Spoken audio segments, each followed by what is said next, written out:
Okay, we have begun. My name is, this is Ursat's Cats, or you can call me Walter if you prefer.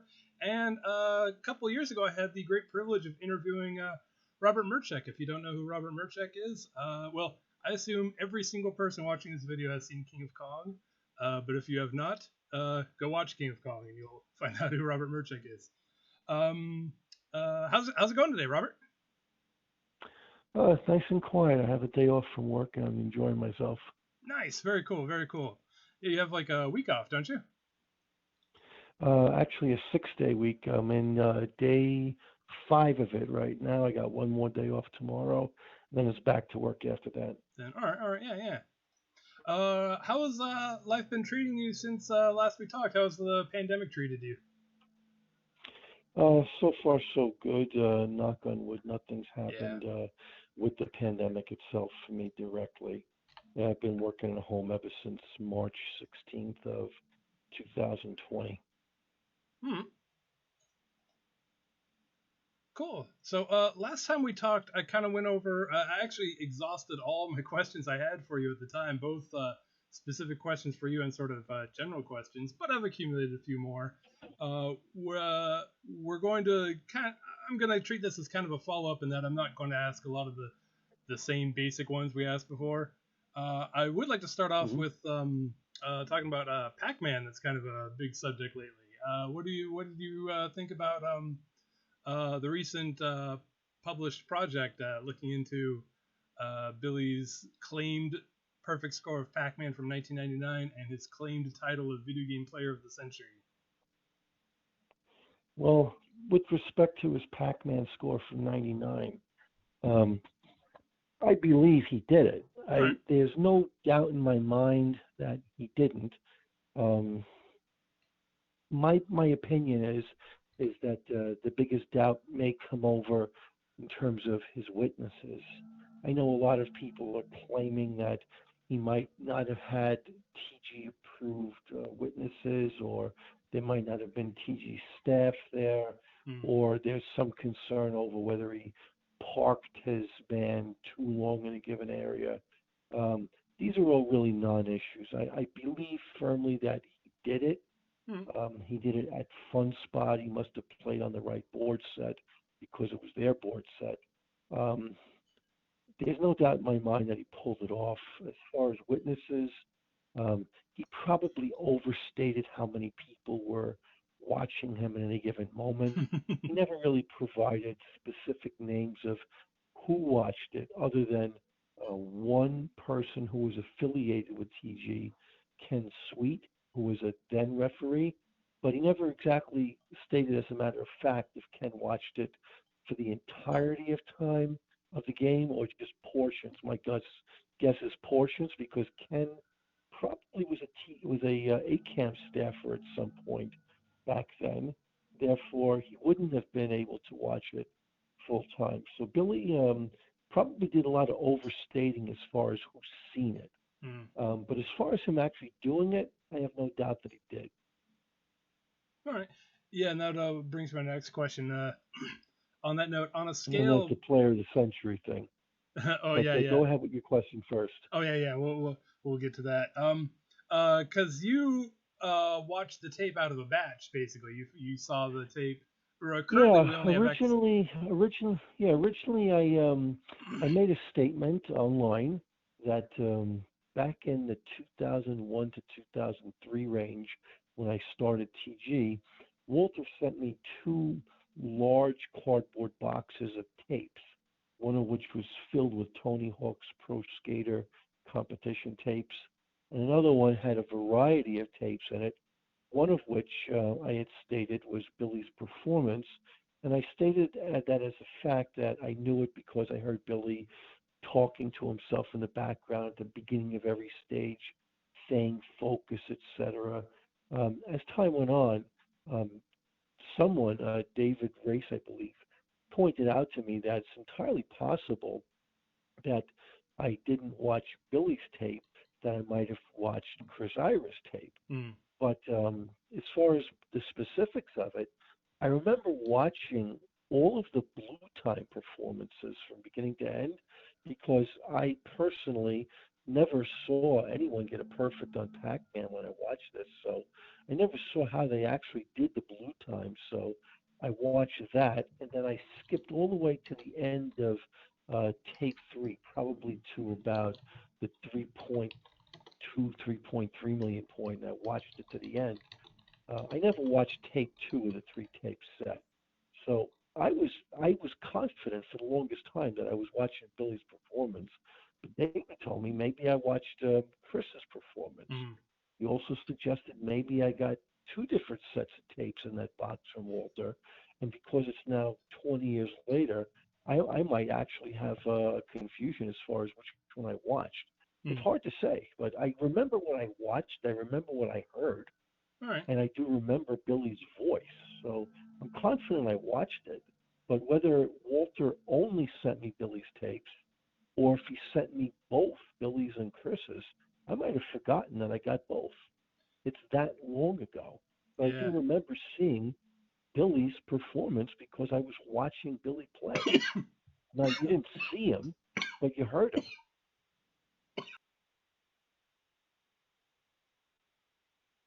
You okay? Oh yeah. Excuse me. Terrible timing. Woof. I was gonna say, because yeah, it's complicated by the fact that Billy is actually talking on both his own tape and on Chris Ira's. Like that's common between them, so Yeah, it complicates things. because I remember a portion of the tape was Billy making a phone call to someone towards the end of the performance. I remember that.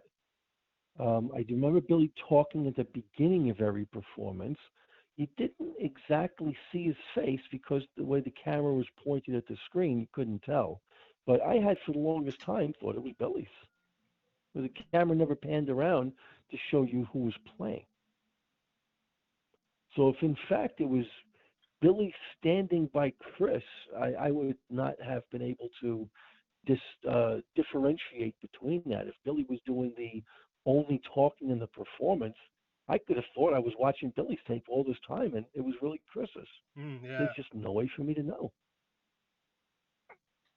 Because Billy's not the type that, if you remember old TG, you had to fill out a player submission agreement form with every single performance, and you had to send it with the tape. And there was no such form with this. Yeah. So when I saw Perfect Pac-Man, the only Perfect Pac-Man I knew of at the time was Billy's.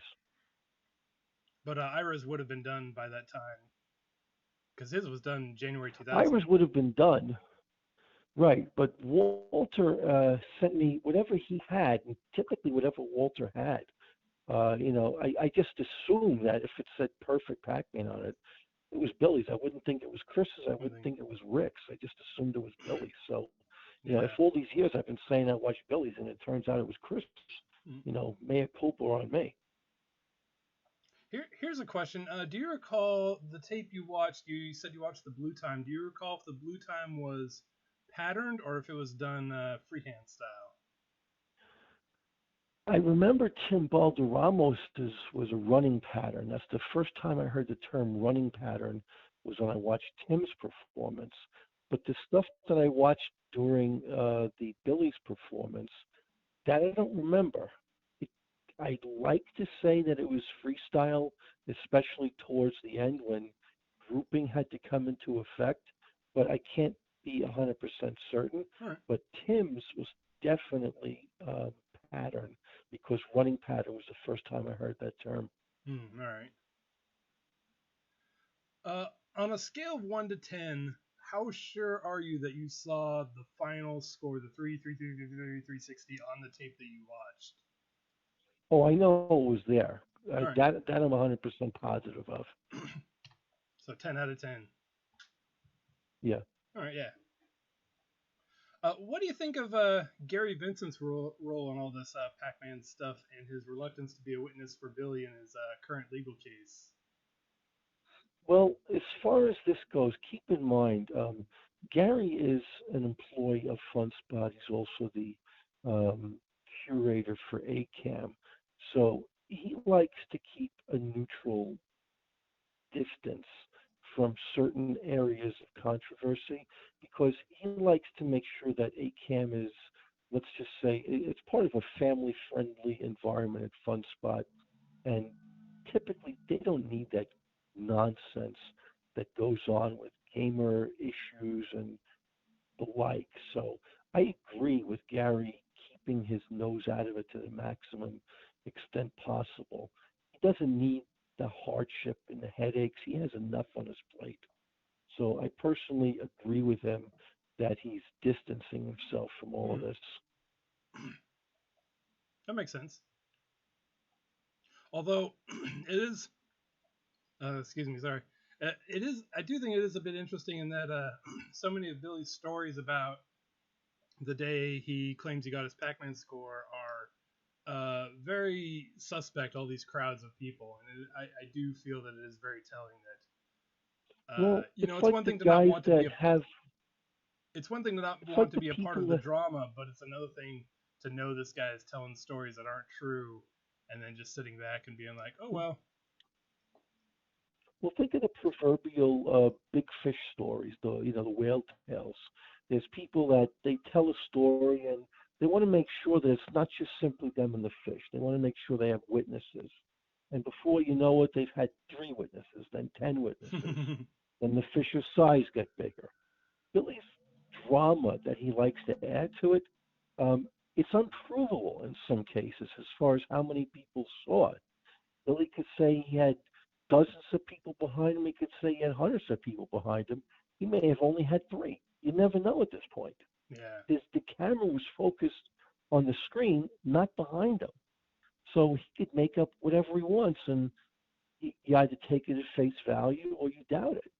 But as far as adding specific people to it, uh, there's certain people that, due to their operational role at FunSpot, because ACAM didn't exist in 1999, Mm.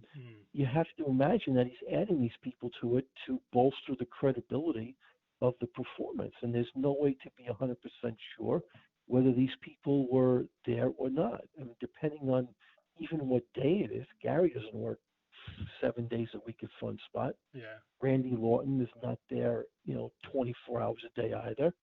Bob Lawton's only there here and there, and he's generally downstairs for the most part. So Billy could say whatever he wants. Yeah. And you got to Although take it at face value, you doubt it. Yeah, although the tapes do what we've seen of because we got to watch the whole of tape 2. It's not currently available publicly, but we got to watch the whole of tape 2, and it definitely shows a distinct lack of. There's like a couple stragglers that come up and chat with Billy, but a distinct lack of people around. And when the stragglers come up, the camera shakes a bit. Them walking up shakes the camera, and the camera's pretty still for most of the time. And if you remember, I told you I never watched tape 2 Mm. because the tape, the score, had already been verified by Walter for at least 2 years, Oh yeah. if not more, because I got the parcel between 2001 and 2002, 2003 range. So it's already been verified. I was watching it as a matter of curiosity, having never seen a kill screen before or a perfect score up to the last blue time. So I didn't have to watch the blue screen. I never saw a ninth key pattern, so I Mm. watched a couple of boards after the last blue time, and then I just zoomed ahead to tape 3. The middle, didn't have to watch it because I wasn't adjudicating the tape. I just wanted to see what happened. Mm-hmm. Yeah, you didn't watch tape 2 as part of that back in the day. It was more recently we got Yeah, access to tape 2. yeah. I mean, I had it. I just never had to watch it. Yeah, it's. I mean, for the most part, it's pretty boring. It's just the same ninth key pattern forever. Yeah, and hearing Billy say focus, focus, focus, focus was annoying, Yeah, yeah. even though I only watched it for so many stages. Did you have anything else about? Oh yeah, that's right. How about the video game player of the century stuff? What do you think about all that? I have gone out of my way on the forum, both previously and currently, to show how much disdain I have for that term. I, I just I can't even begin to tell you how much I think that term is just a crock. Mm-hmm. First of all, in terms of deserving it, he had 5 records. Mm-hmm. Big deal. There's people Yep. that have hundreds. Then, as far as competition, getting an award generally means that you had to be selected out of a pool of people. He was a pool of one. Mm-hmm. Then there's a matter of who determined he was the pool of one. Well, it's possible that Walter and Billy came up with that themselves. Yeah. Self-promotion. Then it's a matter of his ever-changing anecdotes of how he managed to get the award itself. You don't know what to believe at this point. All you know is that he's told so many different versions of it. After a while, it's a matter of, okay, well, he might have forgotten some details, but he's given completely different details. So that tells me he's lying. Third, and then on top of all of that, how do you really know he's player of the century? Mm-hmm. It's based on just a couple of games. It's not based on a century of games. Gaming didn't exist back in 1901. Yeah. And second of all, it completely discounts people that have been playing video games since the advent of computer space. Mm-hmm. It discounts all console gaming, PC gaming, All console gaming. pinball. Yep. And it limits it to one person and one purpose only, Billy Yeah. Mitchell. And for what other reason than the fact he's Walter's pet. Yep.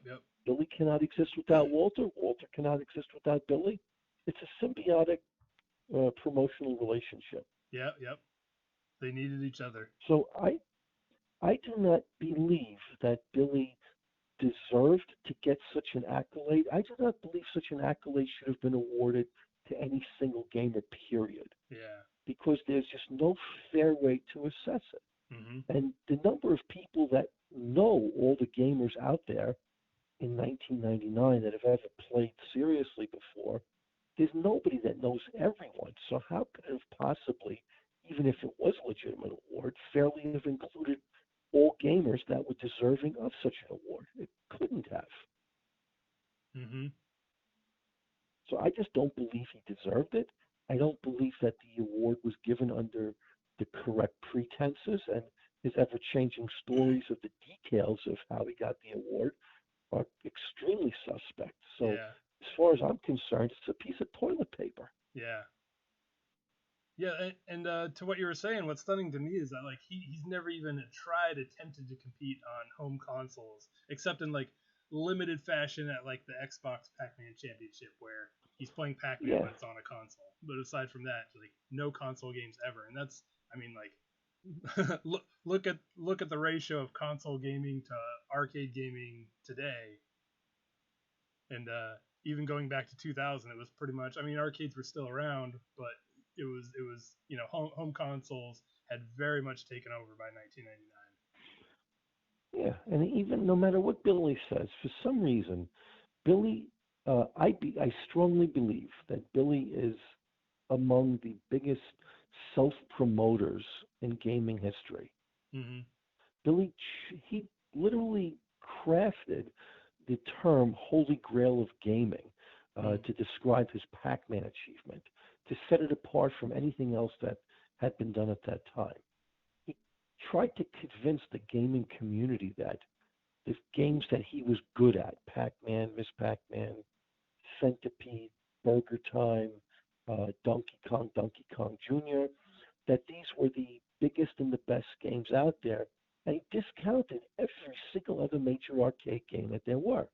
And by the time 1999 came, if you think about it, the golden era of gaming, which most people think ended around 87, was gone. So what about Stargate, Defender, all the Williams titles, Missile Command, Tempest? I mean, there's dozens and dozens, Galaga, Galaxian, of worthy, memorable titles where being a champion at it is very, very important. And Billy never played those. So the only games that Billy promotes that are the biggest and the best out there and the most important to be champion at are the 5 that he just happens to be good at. Yep. What a coincidence. And then you talk about Centipede. I'm not even sure how good he actually is at that. He just used a leech trick that he got from his friends. Yeah, I mean, doing a spider trap, big deal. Yeah. That's a leeching tactic. That's like hunting asteroids flying up and down the screen for 24 straight hours. Are you really playing asteroids? Or are you instead playing a game called Command Ship? where your goal is to hit the command ship as many times as possible, and meanwhile, nasty little asteroids get in your way. Yep. It's a matter of perspective. So Billy, in my opinion, was playing a game called Hit the Spiders. Yep.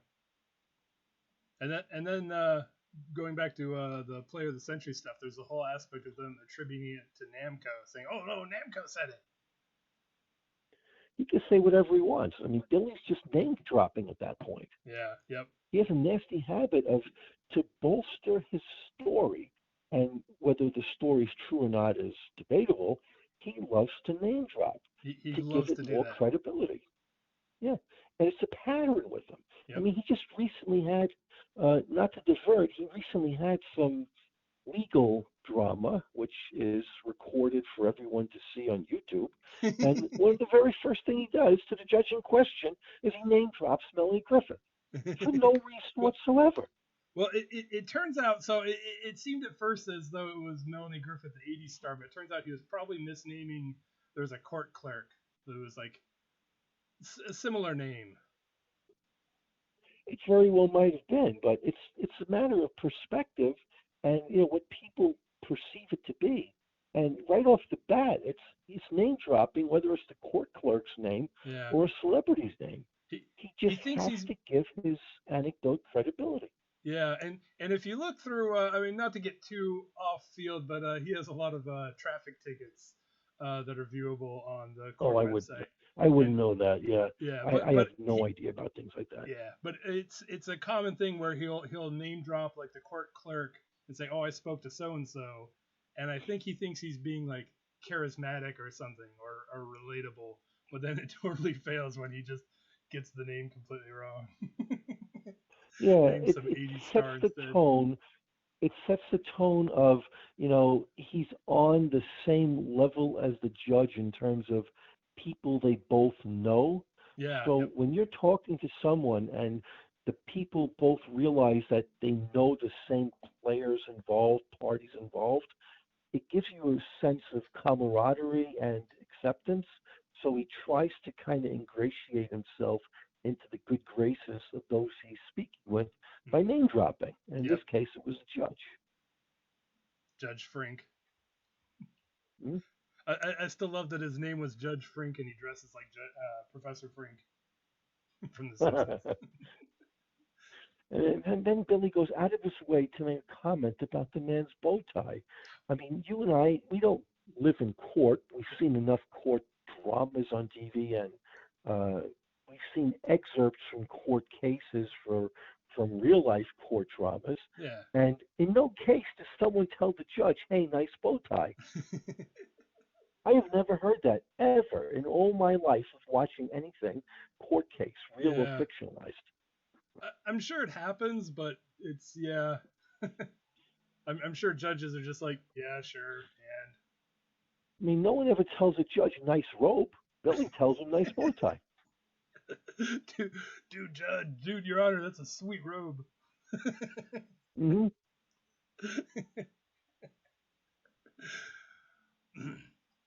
But anyway, as you can see, the disdain that I have for Player of the Century is beyond the fact that I don't think a single person is deserving of it. Yeah. I don't think Billy himself is, for a number of reasons, the least of which is 5 world records is not a big deal. Yeah. Now, in 1981, 82, when Billy was champion on these titles, there was no internet back then that TG was part of. Nobody knew who had so many records out there. And over the years since then, there was players that, like I said, accumulated hundreds of records.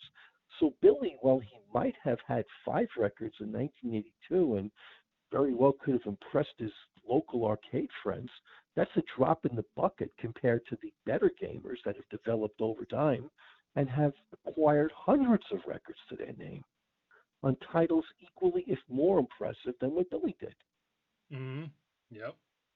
So, in short, I do not think that as a gamer he was deserving of the accolades. I do not even think he's in the same league as some of the people that are at the top of the chart as far as, records under their belt as of 1999. I just don't think he is. Mm-hmm. And then on top of that, I don't think it was a fair competition because there was no competition for the award. It was Billy and only Billy. It was just straight up like and that's assuming that there even was a competition awarded by Namco. I think the whole thing was created by Walter and Billy. Yeah, well, Namco didn't even. I mean, they probably introduced him. It seems they introduced him on stage and said, "Oh yeah, he recently won Player of the Century from at Classic Gaming Expo," and that got morphed in storytelling to, "Oh, Namco named him blah blah blah," with the help of Walter Day telling the story, of course. Yeah, I mean, I could name myself Atari 2600 Player of the Century. Why? Why not? Console Gamer of the Century. Yeah, prove I'm not. Yeah, as long as you get someone else to be the authority behind it. Yeah, and someone could say, well, who saw it? And I could say, Bob saw it. Well, who's Bob? Does it matter? Bob saw it. And he says Walter Day saw it, but then again, Walter doesn't remember watching Roy Shildt's Missile Command performance to a T. He thinks he does, but he really doesn't.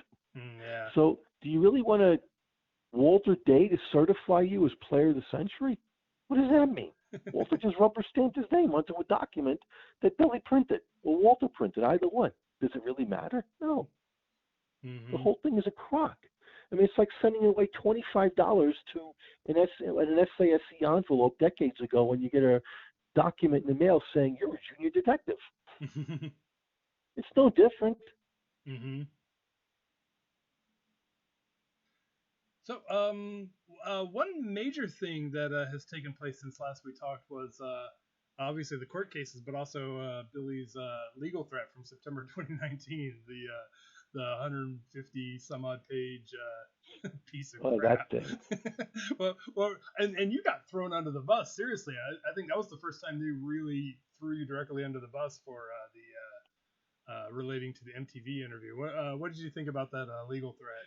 Well, remember when Billy released his 156-page original evidence package, he did not remember or even know that I did an MTV interview because Billy, in his package, accused me of stealing his performance from the ACAM 2005 event, which Walter Day on the TG website in the forum archives, there's a section called King of Kong Response. Walter Day actually states that Billy was sending me the master tape after the event, which he did. So Billy, in his original evidence package, and he had Brian Cruz sign an affidavit to the effect that, it's what he's saying is true. Billy accused me of stealing the tape, and then lo and behold, MTV's interview came out, which Billy was not remembering at that point, so which totally torpedoed his evidence package and the affidavit that Cruz signed. And as I understand it, in subsequent incarnations of the evidence package, that section that he had accusing me of stealing it was gone. Yep. It's gone from the court So stuff. basically, Billy just says what he has to further his cause, of course, being himself, and who he throws under the bus along the way, he doesn't care about. Yeah. What's crazy is that the MTV interview was known when they published that. The MTV interview was, I published the thing about it, and it was February 2019, and then his legal threat came out in September. My gut tells me is that Billy simply either forgot or he never bothered to look at it because it didn't involve him. Yeah. Unless Billy is the focus of it, Billy doesn't care. Because it's not good publicity for him. Well, if also, it's an interview about Billy, that's one thing. Yeah, well, also, he just has no answer for it. I mean, there's still no answer for it. So No. The only thing he can really do is just kind of pretend it doesn't happen and hope it doesn't come up, I guess. Right. Seems like an odd strategy to go to court over, but... Yeah, and what has he done since then? He does, like he normally does, he discredits people or attempts to. I had received a post of a Twitter post he made. Someone sent me a screenshot of it in which he's basically trying to discredit me. And why is he doing that? Because, well, first of all, he accused me of lying, which was proven as false. So since you can't accuse me in your evidence package of lying, you have to do the smear campaign tactic. Mm-hmm. Anything to say, well, okay, well, if this guy does have something on me, let's make sure that if he ever testifies before a jury or on deposition, let's make sure that he's as smeared as possible. So this is the tactic that Billy's employing. Typically, public relations damage control tactics. And he doesn't care who he throws under the bus along the way. Mm-hmm. I think I've seen that Twitter thread as well. Although his Twitter, I think, is pretty much just exclusively his son. His And there's son no is way writing for as if he's his someone dad. that sees it to know that. Yeah, it may be, but there's no way when you see it, you assume it's him. I mean, fact is, when you read a Kardashian tweet, and I don't read tweets, I don't even have a Twitter account, but for people that read a Kardashian tweet, you assume it's by them. But it's a well-known fact that they pay people to write it for them because they're in turn getting paid to write the tweets, period. Yep. So if they're getting paid, let's just say $25,000 a tweet, they're probably paying somebody to write a tweet on their behalf and giving them a tiny salary for it. Meanwhile, they keep the lion's share. And Billy's not getting paid $25,000 a tweet, but then again, nobody knows it's like you said, Billy Jr. writing it because who really knows Billy's infrastructure? They just assume it's him. Mm-hmm. And Junior wrote the legal thread as well. Well, that's Billy's stupidity. I mean, if you want to do some legal, you generally hire a lawyer. But if he entrusts Billy Jr. to writing his legal stuff, then, double dumbass on Billy for doing so. Yeah. What did you think about the rest of the legal thread as well? It was, I don't know, just a lot of a lot of nonsense in there. We can go into for details. Starters, Billy's lawsuits crack me up because he's suing for tens of millions of dollars, well, at least $10 million for Twin Galaxies alone, and then a bunch of other people, $1 million here and $1 billion there, all because his fame, he's been defamed. Billy hasn't been defamed by people, he's been defamed by himself. Yep. So just as a matter of, fact, I think Billy's lawsuits are a crock.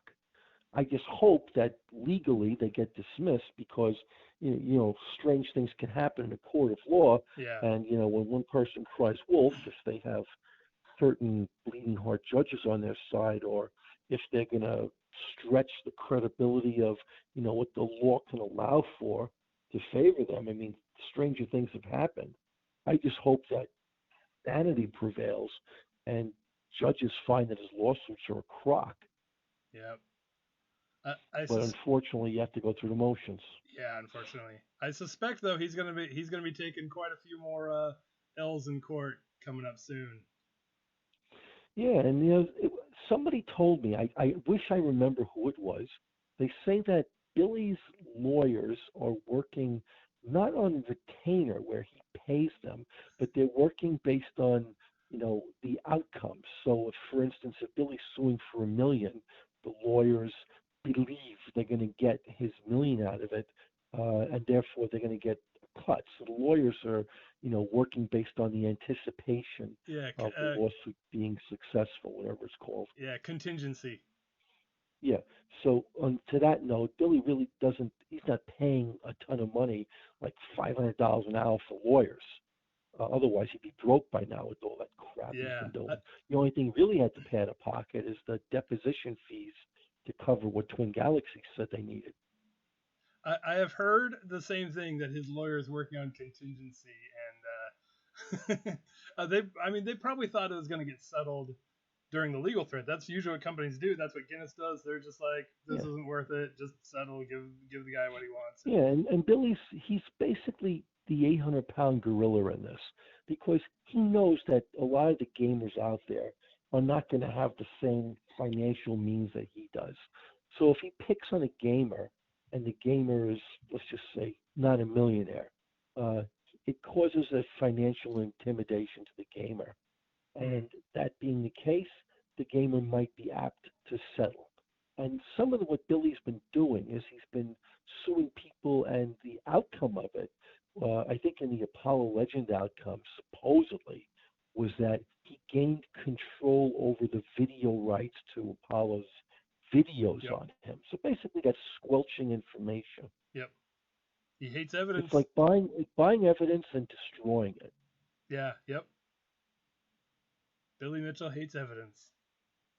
That's why he doesn't like that MTV segment that's done, because there is in no way in hell he is going to get MTV to back down from that video that they did and Yeah. remove it from their site.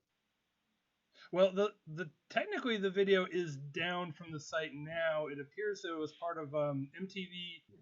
Their videos, I think they migrated to Paramount Plus as part of the launching of that network, and so all the video clips are gone, unfortunately. But you can still see. Bottom line is, it's theirs. It's not Billy's. It's theirs. Yeah. They're That's not right. Yeah, they're not going to sell give it to them Billy. the video. And you can actually still see it on my YouTube channel. I uploaded the one important one that has the girder finger. That video is there for good, and there's nothing he can do about it. Yeah. Yep. You can't pull one of those copyright strikes on YouTube. They're not going to fall for that garbage with an MTV video. Yeah, no. And it would be funny if you tried based on the notion that the tape in the video, the tape seen in the TV on the video, if you know what I mean. If he says, well, that was my tape, it's like, okay, well, that's your tape and there's a girder finger on it. Thank you for admitting that's your tape. but even if he does, if you think about it, how can you copyright strike that? Because A, he's not seen in it. B, it's you can't copyright a video performance. You physically can't. All it is your work product, and it's not copyrightable because technically speaking, you're not even supposed to be recording it, period. Technically speaking. Legally, so Billy has no legal rights to copyright strike that, saying it's my performance. He has no right over it. Blanco owns the right to Pac-Man, not Billy Mitchell. I don't know. It's common practice, like a speedrunner will have ownership of their speedrun recording. I think technically it's an open question legally, but it's common practice that a top speedrunner, Andrew G or someone will, upload a recording of their speedrun. That recording doesn't belong to like Nintendo. It belongs to the person who performed it, at least in practice. If you write something, if you create something yourself, that's copyrightable. That's yours. It's your intellectual property rights. Basically, what he's doing is it's like if you tape a Little League game. The Little League itself, if they have a caveat that says, like the major league performances do, all performances are ours, you can't record them, that's one thing. But there are no such provisions when it comes to a person copywriting it. Nothing's ever been signed in court that says it's mine and only mine, you can't have it. Nothing. The player submission form, if you think about it, which Billy supposedly had to sign in order for this to be verified by TG. Supposedly. The all player submission form says the performance is the property of Twin Galaxies. That's true. Not the property of the player. That's true. So here is the interesting quandary. If Billy was to submit this to TG, he was obligated and required to fill out that form. Otherwise, TG can't submit it because it wasn't done in a live event. That's true. So if TG accepted it and Billy did not have such a form, then Walter Day, who's the one that verified it, went against his own rules to accept it. Wouldn't have been the first time or the last time. Correct. So Billy, assumedly, he filled out that form, and regardless of where it is now, the form itself, it had to have been filled out, so therefore the tape is property of TG, not of Billy Mitchell. And if Billy didn't fill out the form, Walter Day should never have accepted the score in the first place, which means the score was never validated by TG. It's true. And if Walter Day did validate it without the form, then Walter Day should never have validated in the first place. It's true. So Billy has no claim over that performance being his, regardless of what Crocky says. Yeah. If nothing else, that would put old TG in an awkward position, because one of the reasons they say when you submit a performance that becomes our property is because TG wants the right to show the performance, which is exactly what happened with that DK recording. Yes, And so if that was yes, never and handed over, Jace they put Hall is TG the in a current pretty head bad situation. custodian. Yeah, and Jace Hall's the current head custodian. He owns the TG. Jace Hall therefore owns the performance, meaning TG owns the performance. So Billy does not own it. Yeah. Billy has no say at all in anything from that 1999 performance. Nothing. Mm-hmm. He can spin it however he wants with whatever lawyers he wants. Yeah. It is not his performance. He did recently get a copy of Tape 2 taken down from YouTube just because YouTube's system sucks. Well, YouTube doesn't know the ins and the outs of every single specification. Yeah. So to avoid any possible legal battles, otherwise you got millions of videos on YouTube, and if there's a court case for each, even if it's a mere $10,000 for each, that's billions of dollars of money. They don't want to spend that kind of money dealing with petty ante, this tape is mine things, so they take things down. Yeah, exactly. That's what they do. He when takes did you advantage of it. When did you first start to realize that Billy and Walter were con artists, and why do you think it took you so long to figure it out? Well, for starters, that term you used, it never occurred to me initially because before I started as TG, I was simply a gamer, and I only joined TG in April of 2001. So before then, my only involvement with them is, what I would read on the forums, because I really, before 2001, never spoke to Billy except twice, once at a 1999 event and another in 2000, and in 2001 in Mall of America. So my involvement with Billy was limited. As far as Walter goes, my involvement with Walter before I joined TG he was just a figurehead. He was just a person that started this concept of a score tracking organization. So, Walter being a flawed individual and corrupt with Billy, it never occurred to me. Mm-hmm. But the more I started, dealing as a TG staffer, it occurred to me that Walter was only promoting Billy, because you had a lot of gamers around that were doing fine performances on certain other titles. And as far as promoting with the media, every single media article that came out was Billy, Billy, Billy, Billy, Billy. That was it. Just Billy. Walter didn't care about anyone else. I told him as a TG board of directors member at that point, I said, what about everyone else? And Walter really never had an answer for that. So I started writing articles.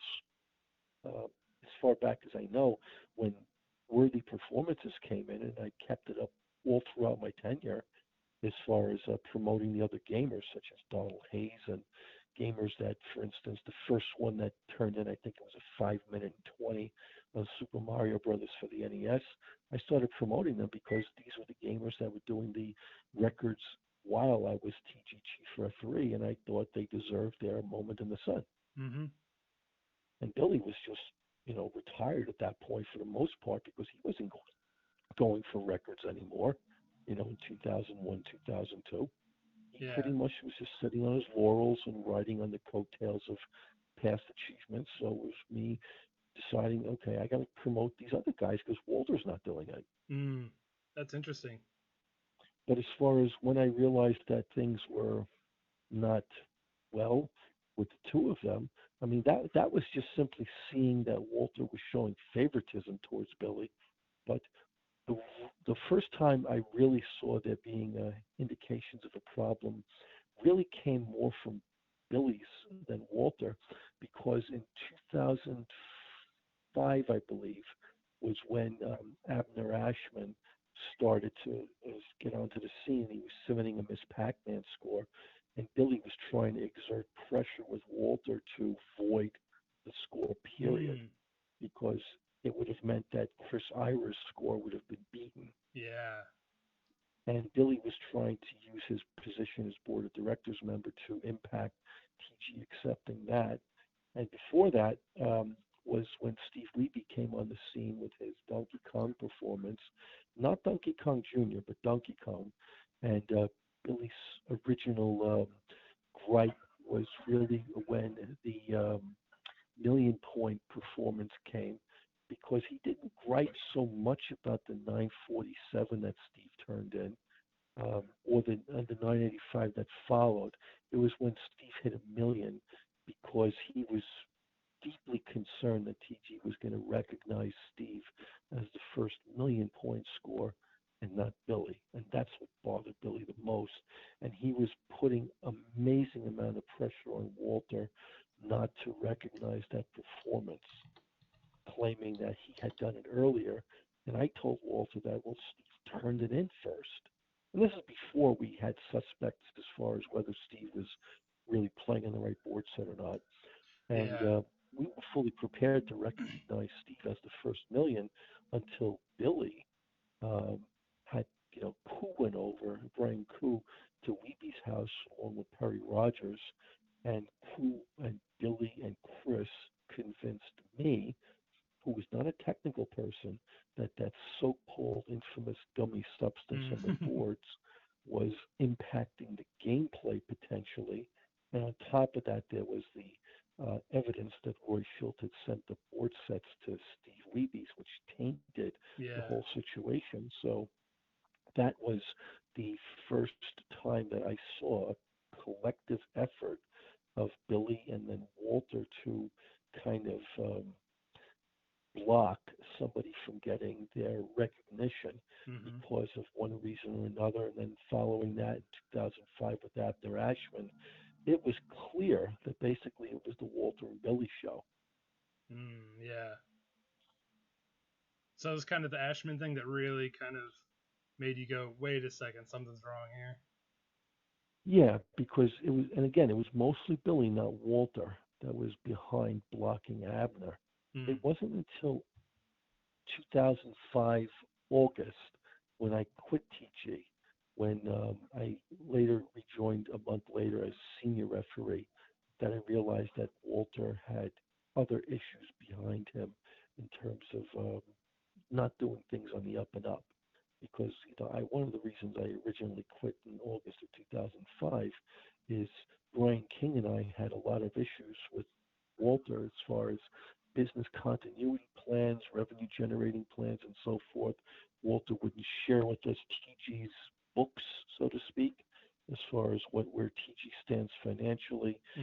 Wouldn't bother to have any plan in place for what happened if anything happened to him.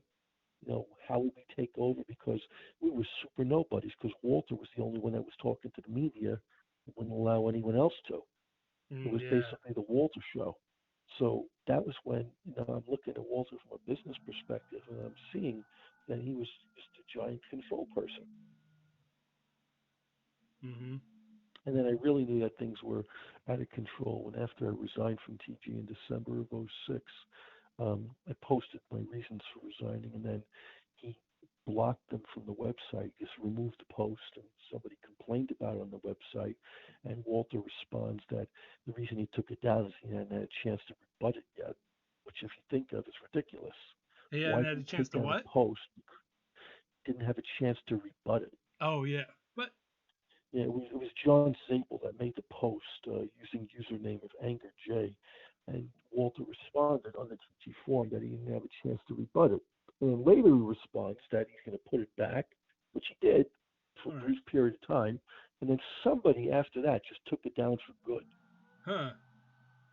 So my resignation post is gone from the TG site. It's only preserved on Paul Dean's spyhunter007.com site, if you can find it there.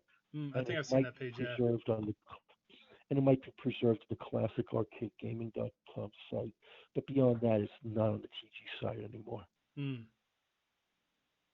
Yeah, and he would have, he didn't have a chance. He says he didn't have a chance to respond. He's on the forums. He could have just responded. I mean, this is Walter. It's like the King of Kong forums. If you look at the old King of Kong forums, he made these 10 or 15 different subcategories forums in the main King of Kong forum category.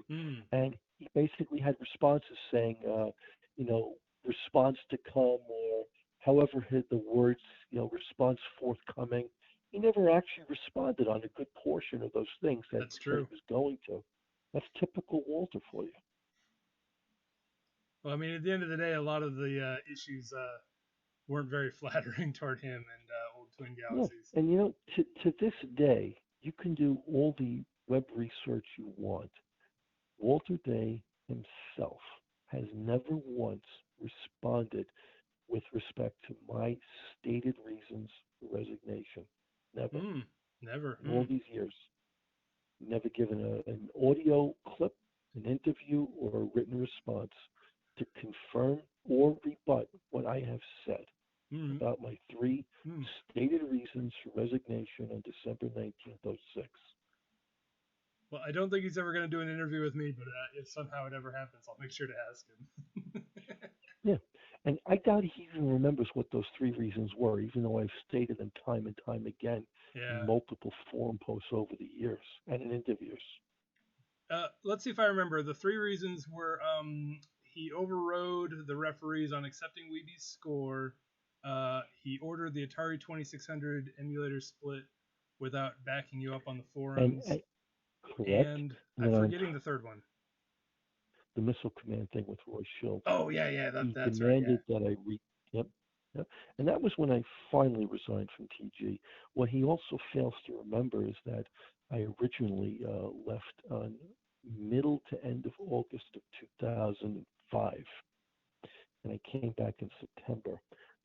When I left, that was because Brian King and I wanted to have a board of directors call with Walter and Billy. There used to be 5 board of directors, but Corcoran was gone by then.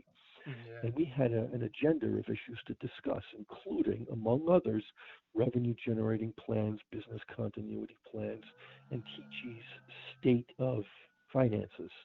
And Billy blew off the call completely, and Walter shows up 45 minutes late, completely blew off all my revenue generating plans, refused to give us anything as far as finances of TG, and didn't want to discuss business continuity. At that point, that's when I quit TG. And the amusing little anecdote here is around the same time thereafter is when we had to show up in New Hampshire at Fun Spot for the initial taping for Chasing Ghosts.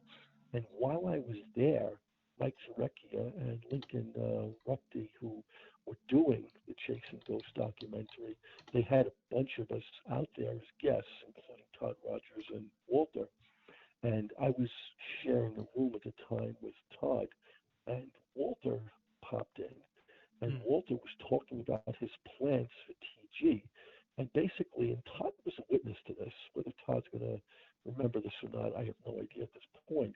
But Walter was stating verbatim the very same revenue generating plans that I had given him over that phone call with Brian. And he was stating them as if it was his own. Oh, yeah. Ooh, that's awkward. Which really cracked me up because Walter just completely poo-pooed them. And now here he is saying, oh, TG's going to do this and that. And he's basically saying the same thing that I was telling him. Stuff which he said before was just not workable. So really, as far as Walter's credibility and Walter's, looking at him as being problematic, corrupt, whatever you want to call it, I started to see signs of it while I was still at TG. But when I resigned from TG, that's when I really started to see evidence that there were problems. Yeah. And that was the first time I resigned in August of 05, but then definitely after December of 06 for sure. Yeah. I had a couple more questions about the early Wiebe days, but before I get to those, I want to ask you a tough question, and I mean this as sympathetically. Oh, before you get into that, I remember this one. During the August 05 session, one of the other top discussion points was the TG revenue share allocation. That's the stock ownership issue. Yeah. And if you remember, I told you that there were concerns over Walter's stated stock distribution. And Walter had told Brian King and I for many, many times, he said that his share was 51%, Billy's was 12%, my share, Brian's and Corcoran's were 10 each. Mm. 51 and 12 is 63. 10, 10, 10 is another 30. It's 93. There left 5% was Doug McGregor. He was a programmer for Walter, and 2% was Mark Longridge. That was the 100. Mm. So when we were discussing the revenue share allocation, Walter said, "Oh, you don't have 10% of 100. You have 10% of 49." Uh, So we said, "Walter, how the hell is that possible? what? Because Yeah. if we don't, because then it won't add up to 100." He goes, "Oh, that means I have all the rest." So you have 51%, and then you have everything after people's 12% of 49 and 10% of 49. That's not what you said. He goes, Yeah. "Well, in my heart, that's what I meant," which that Would, was the one of the primary reasons I quit in August of '05 was over that little gaffe. oh, really? All right. So that's a fourth reason? Yeah, that's another reason. It was the stock ownership reason, and I went over these details in the forums multiple times over the years. Walter just couldn't lock into percentages. Yeah. Just kind of making it up each time. Well, it's not making it up each time. He only said it once when Brian King and I were first on board as board of directors members. This is when Corcoran was still there. And then Corcoran left, and his 10% effectively, as I understand it, went to Todd. That was one of the little caveats for Todd coming on board as Mm. senior referee. All But right. that would still add up to 100. But Walter never actually sent out anything like a formal document saying you get this percent, you get that percent. But when I checked using my company's Hoovers.com account, that's HOOVRES, and back in 2004, 2005, I had access to this account, and they let me do one search for TG, and they paid for it. And I found out that the true ownership that was in attributed to TG at the time only mentioned Walter and Billy and other individuals that I wasn't familiar with, such as John Block. Didn't mention Corcoran, didn't mention Brian King, didn't mention myself. Mm. That was one of the reasons that we wanted to discuss this with Walter. I shared with Brian King, our then CTO and my fellow board member, the information I downloaded from Hoovers. I wish I saved it, but I didn't. But at the time, it only showed Walter and Billy out of all of us as stock owners on paper. Walter says, after I questioned him on it, that, oh, the filing isn't up to date. Walter, why would it not be up to date? This is what it was as of January 1st, 2004. We were board of directors for at least 2 years before that. We had stock ownership, according to you, at least 2 years before that. How is it not up to date 2 years after the fact? Mm-hmm. And this is, like I said, one of the reasons why I found Walter was corrupt. Mm-hmm. So So, sorry yeah. for interrupting your question. Yeah, no, it's all right. Yeah, no, that was relevant to what we were talking about, the con artistry. So, Mm-hmm. I mean, this next question as sympathetically as possible. I've said many times I used to be a fan of Billy Mitchell. I thought he was the real deal. How do you feel about the fact that among all the solid work he did for years, that ultimately, I mean, you did a lot of work verifying a lot of records, not just major ones, but also like, oh no.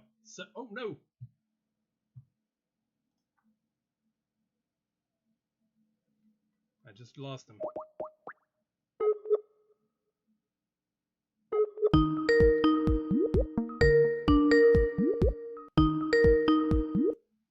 Hello? Hello, I think I lost you there. Yeah, you dropped off for some reason. I don't know how. I was looking at my phone's face, and it said I was in airplane mode. Huh. I don't know how the hell that happened, so it must have been on my end. My apologies. All right. Yeah. No, that's all right. Yeah. So, I think you're evading this question is what I think now. No, I'm kidding. I mean this as sympathetically as possible as somebody who, like I said, like I believed Billy for years. I thought he was the real deal. I defended him on forums and defended him to people and stuff. How do you feel now about the fact that among all the solid work you did for years, I mean, you did a lot of work verifying a lot of records. not just big high profile ones, but just a lot of like seventh place on some game nobody's ever played. I mean, you did a lot of good work verifying records. How do you feel about the fact that there are unfortunately a not insignificant number of people who got ones past you, like Billy Mitchell, Todd Rogers, Michael Damiani, Rodrigo Lopez? And in retrospect, do you feel any responsibility for helping build up these guys who eventually got outed as massive cheaters? I know it's Well, a harsh question, well, but of course, one of the things that you assume when you have the position of verifying scores is you have to assume the responsibility of verifying it correctly, and to that mm-hmm. extent, you have to know the game, and the assumption is that you also know the technicals behind the recording of the game. And when I was watching, just as some of my other referees were watching performances, um, there were certain elements of these performances that we might not have caught because I like to say that nobody's perfect. That's Mm-hmm. a very dismissive way of saying it. And I like to say that nobody knows everything. Yeah, But the fact of the matter is that performances did get past us. For instance, the double Donkey Kong of Steve Wiebe, there's a reason that one got past me, his first submission on it. I lived in an apartment underneath my landlord, who at the time were both in their 80s, and I had to keep the sound down turned when I was watching tapes late night so as not to disturb them. And when the sound was down, I couldn't hear the sounds that Double Donkey Kong was making. Otherwise, I would be hearing Donkey Kong Jr. sounds. So that's problem number one on me. All right. I never watched any of Todd Rogers' scores, so I can't comment on those. But as far as like Rodrigo's scores, a lot of Rodrigo's original scores, especially on the Dreamcast, came from the replay from the memory card, which was fine because I ended up supplementing my video submissions by replaying the recorded performances myself at times. I would record 3 hours worth of attempts at it, and then at the end of it, I would just play the replay again so I had it again just to cover my bases. So when I would get from Rodrigo the replay of a memory card, I didn't see anything wrong with it at the time. And it was games that, for instance, like Crazy Taxi, I played myself, which was not a problem. But when I saw, for instance, a performance from him on Atari 2600 Pitfall, honestly, it looked good to me. But for as I found out, somebody claimed it was on emulation. And they claimed that the time was not possible on an emulation. That was a perfect pitfall with a minute 48 remaining. But as it turns out, years after they claimed it was not possible on emulation, somebody did it anyway. So all their claims, in my opinion, were for naught. As far as Steve Wiebe's performances, I always thought Steve Wiebe's performances looked good, including his 1,000,006. I never said it didn't. It was just, unfortunately, it had that Roy Shildt taint on it. Otherwise, Steve Wiebe's performances look good to me. Mm-hmm. So as far as, Damiani, though, that was a different story. There were things that he did, which I quite honestly, from a technical perspective, didn't catch, which more savvy referees subsequently did.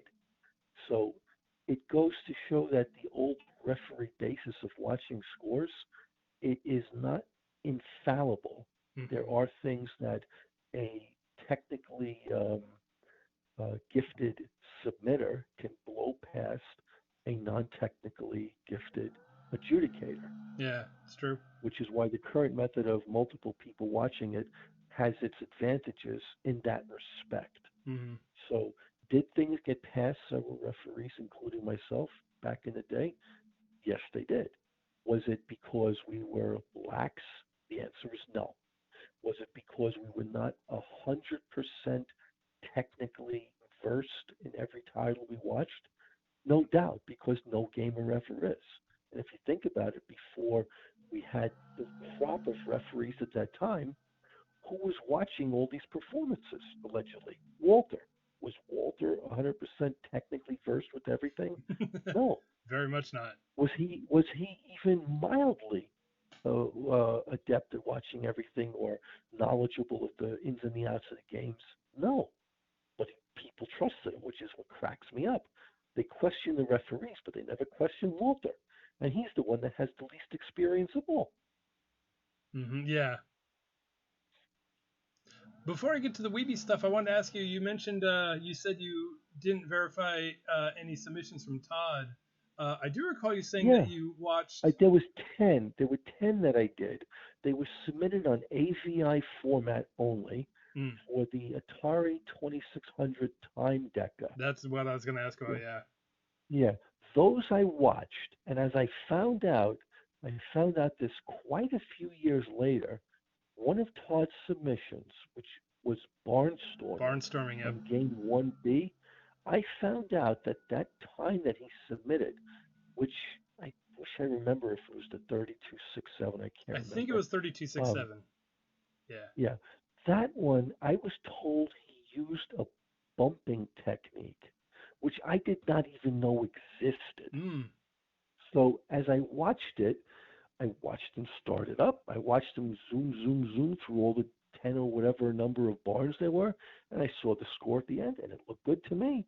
I didn't know he used a bumping technique. I didn't know a bumping technique existed. Well, actually, so this is a bit of a rabbit hole, but it was believed for a while. So it was believed for a while that the fastest time you get was about 3.7 something, and that people looked at this 3.2 or 32.67 from this time deca as like, oh, that's suspect. That probably couldn't have happened, even though you had said that you had watched it and you had documented it. Of course, because I physically saw it. Yeah. It turns out it is actually possible even without the barn bump.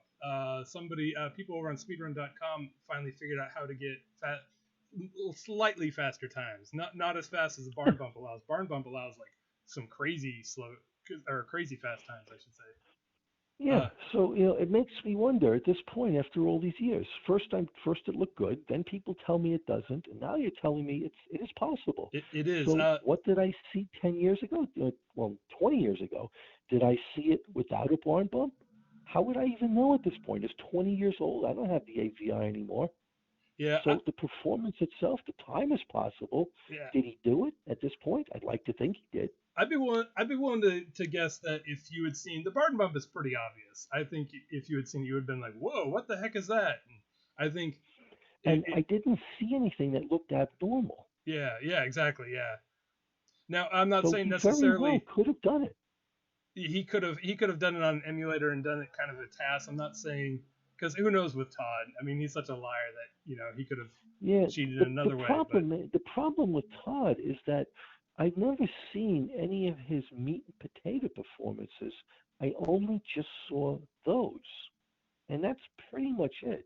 There might have been like a performance or two on non-2600 titles that when we were playing games during my cabin stays at Fun Spot, like Crazy Taxi, Crazy Jump. I know he played that.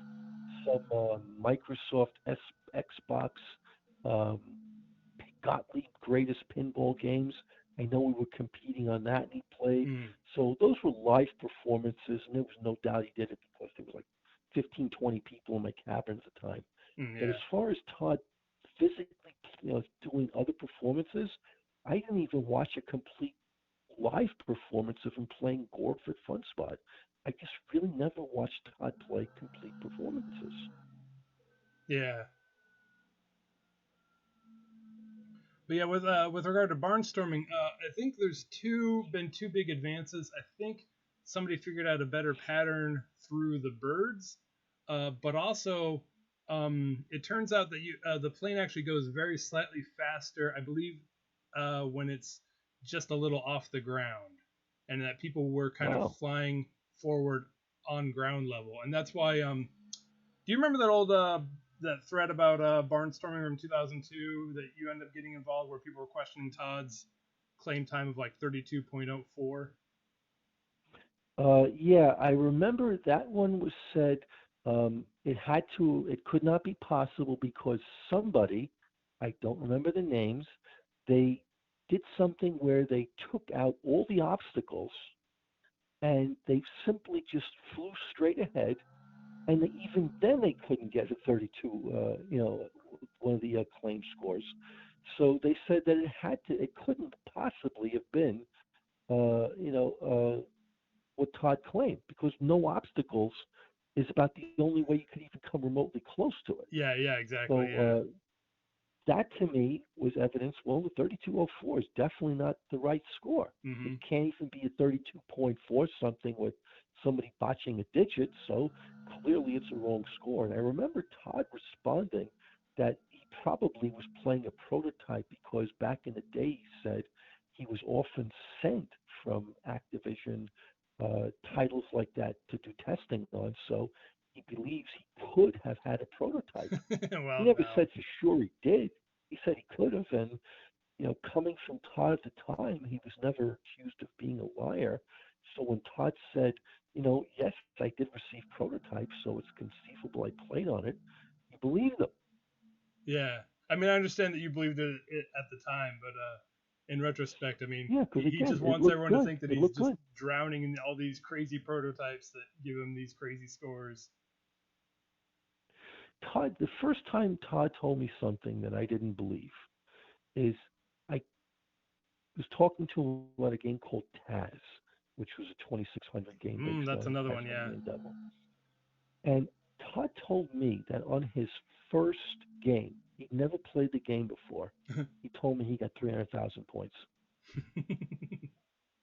Now, if you are familiar with that game, I now have I played know it. Todd, he played Fast Food, he played Dragonfire, he's played Sequest, and he's done quite well at them. And they're pretty speedy games for 2600.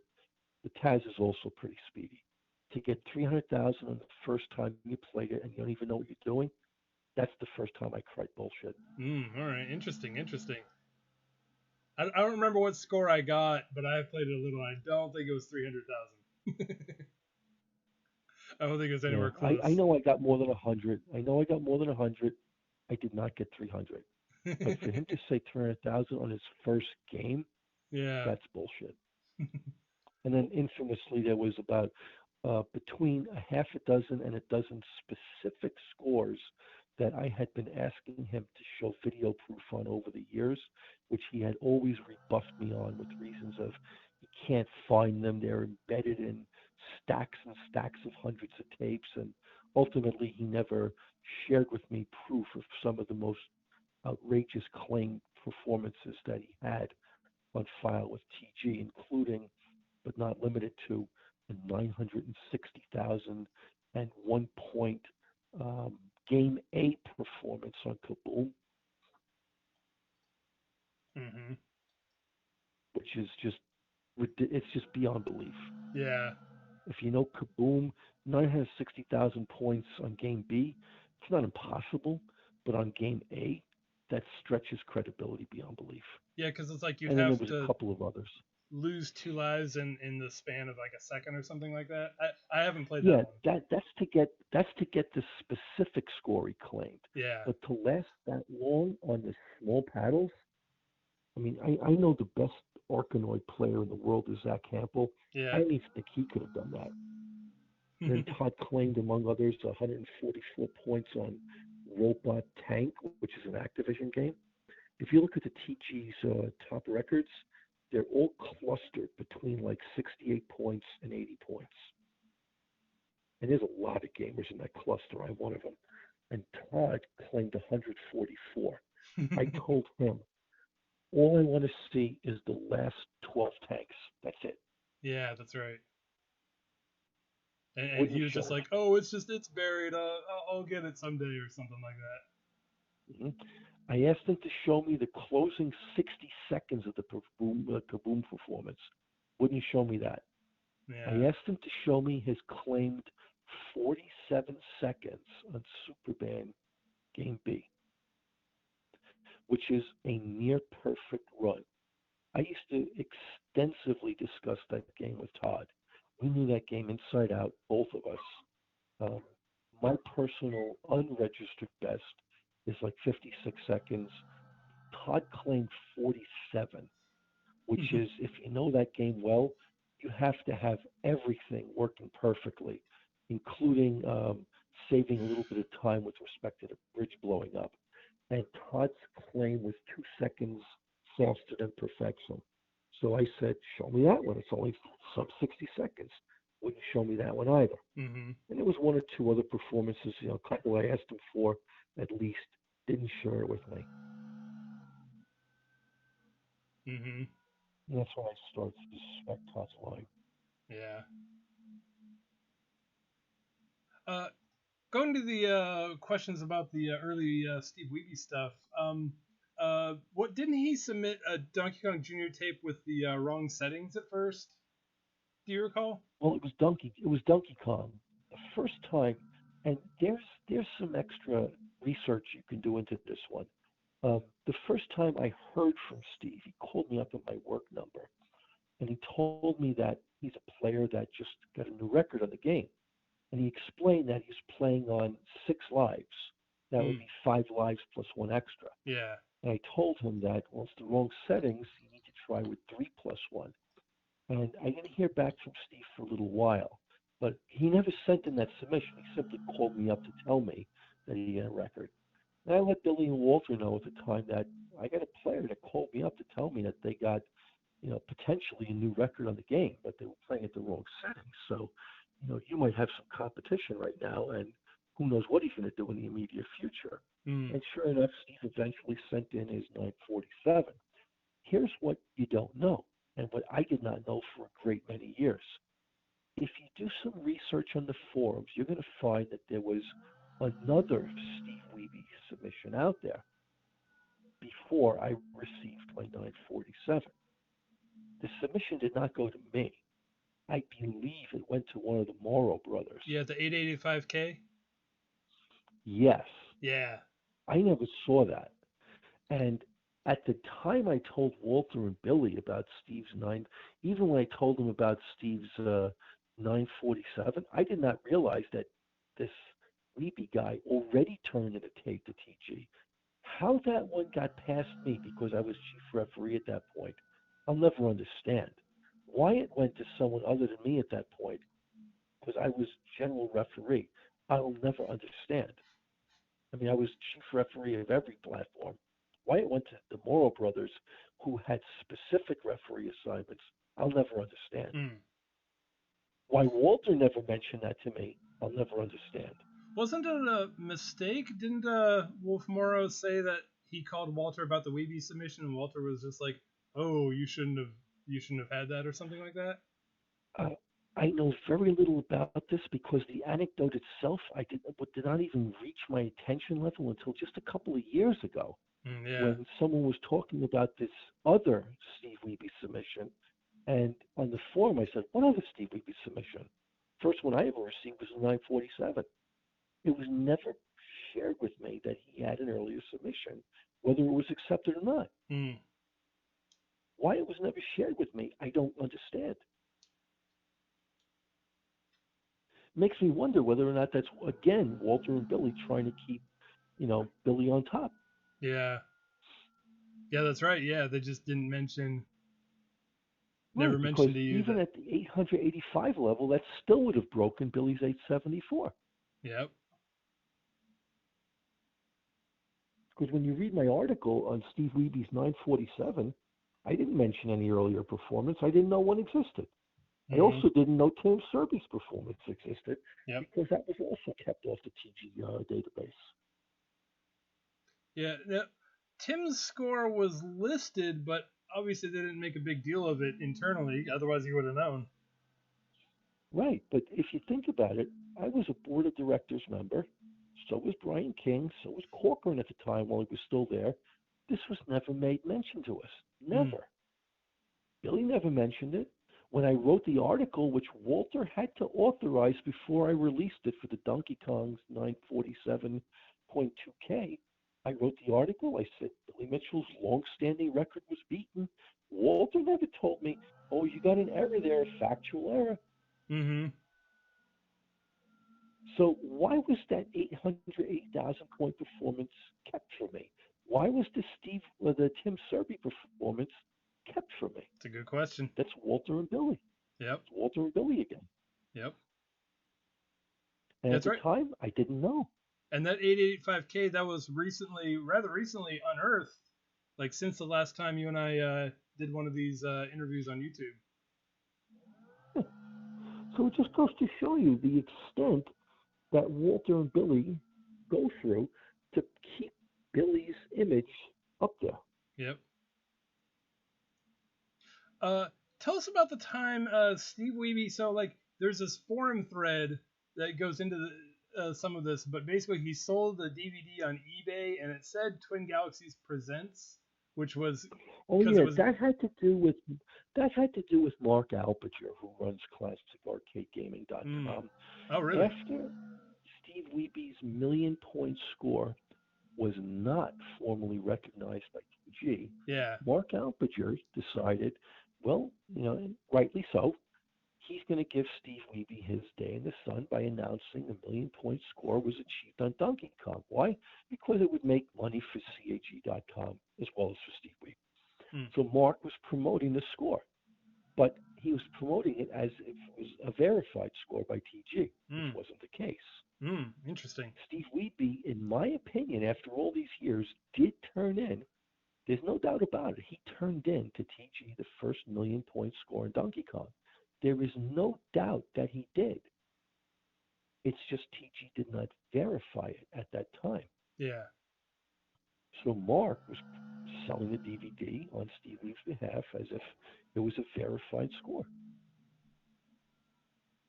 which effectively was jumping the gun because it wasn't verified yet. Yeah. I didn't know Mark Alpiger had a role in it. I just remember I thought it was Steve Wiebe. Yeah, that was Mark. Because if you go do some research on Mark's old website, his current website, you'll find it there. You have to have an account to search the general forum, which is where he would have probably posted that. But Mark's the one that was promoting and selling the DVD itself. All right. Yeah, because there's a different thread on the Twin Galaxies forum that Steve Wiebe actually participated in well before the movie, and that was where you offered. I'm sure he would have done this hand in hand with Mark Alpiger, but Mark was the one that was promoting this DVD on his website because there was no SteveWiebe.com website. So Steve Wiebe had to get his DVD out there. The only way to make it known was on the classic gaming websites, and at the time there really was only 3. Eventually there was 2 once the FunSpot site got shut down. There was CHE.com and there was TG. There was no Donkey Kong forum back then. Yeah.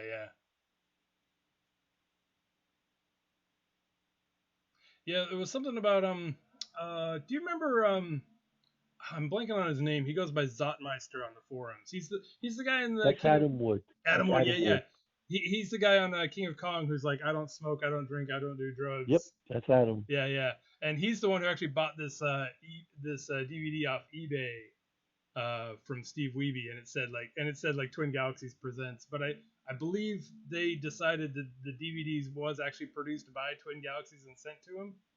I think was the conclusion on the forum. That I would not know. I did not remember that Adam was one of the people that bought the DVD. The specifics of what's on the DVD, I never saw it myself. All right. All I know is that there was a DVD out there which purported that it was a verified score when it wasn't. So that's the extent of what I know. Yeah. All right. Walter Day, he claimed that Wiebe's 1.049 million score, at least in my notes, I don't remember where he claimed this, so I guess I should qualify that, but I believe he claimed that the score was approved by TG's board of referees. Was that actually true? That was crap. No, this is what happened. After I refused to accept the score shortly before I resigned, Steve's score came, I believe, between August and October of 2006. I received it. I refused to verify it because of that break in continuity that Steve had on the tape. Yeah. Walter was telling me that the totality of the performance needs to be taken into consideration, which goes against his own stated rules. Mm-hmm. I wasn't budging. So what Walter did after I left TG, Walter made copies of it, and he sent it out to 3 people. I know for a fact that the 3 people were Sean Cram, Greg Irway and Todd Rogers. What I know is that one of them didn't watch it, one of them watched a portion of it, about half, and the other one watched the whole thing. And the one that watched the whole thing gave it a thumbs up. The one that watched half, I can't remember what they said, but Walter, based on that, based on, again, one not watching it, one watching it all, and one watching a portion, Walter took their assessment, and Walter said, whatever he did, good enough, we'll verify it. So basically, Walter went against his own rules. So it wasn't the board of referees. It was 3 specific referees, of which only 2 watched a portion of the performance to the whole of the performance. Yeah. So when Walter says the board of referees, that's an overstatement. It was effectively 3 referees were sent the tape, only 2 of which watched at least a portion of it. So that's an overstatement that Walter made. I can't believe Walter Day would overstate something. Yeah. Oh, yeah, what a surprise. I was no longer chief referee. I was no longer senior referee, I should say, because back in December '06, I was a senior referee. I was no longer part of TG. Walter could do whatever he wants because the only board of directors members that were left, Brian King, Billy Mitchell. So Walter could do whatever he wants. Oh, yeah. Walter Day, the best way to put it is Walter Day was like the Beatles after Brian Epstein left, if you remember that. The Beatles with Apple Records after Brian Epstein left. The Beatles did whatever the hell they wanted because they had no one to tell them no. Yeah. Walter was the same situation. There was no one to tell him no. So he did instead whatever the hell he wanted. Yeah. Since sound was a key element in getting Wiebe's double Donkey Kong submissions disqualified, was there any serious discussion had to the fact that Billy's tape lacked sound altogether? Well, here's the problem, and this is where it has been pointed out that there was a double standard when it came to TG and Billy's performances. Yeah. First of all, Billy's performances, I never saw any of his performances up until the 1,000,014, because any previous performances that he did on any titles were already verified by Walter back in the 80s. When Billy's performance came in, it was a direct feed, that much is given, because when he was showing his 1,000,014 in Lincoln Center in August of '05, he had to tilt the TV set on the side, and as I found out, direct feed, the way it works, that is ultimately how you have to see the performance right side up. But as far as there not being any sound, there was no formal policy in place that said that TG had to have sound accompanying every video performance. When I think back to the rules that govern what a referee had to look for, and I say this with the expectation that there was a referee's handbook, the answer is there was no referee's handbook.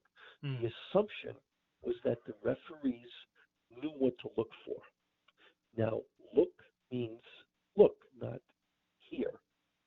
There was no formal expectation that the referees would have to hear the performance.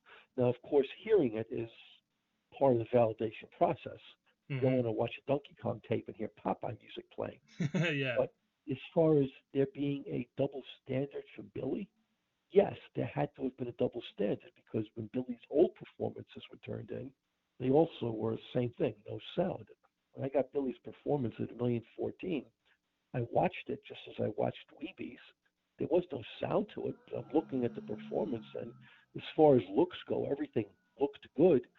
I gave Billy the benefit of the doubt that he was playing on a good board set because Billy had the, I would say, credibility of having earlier performances on Donkey Kong of 874,000, and I know that Billy had supposedly been get better ever since.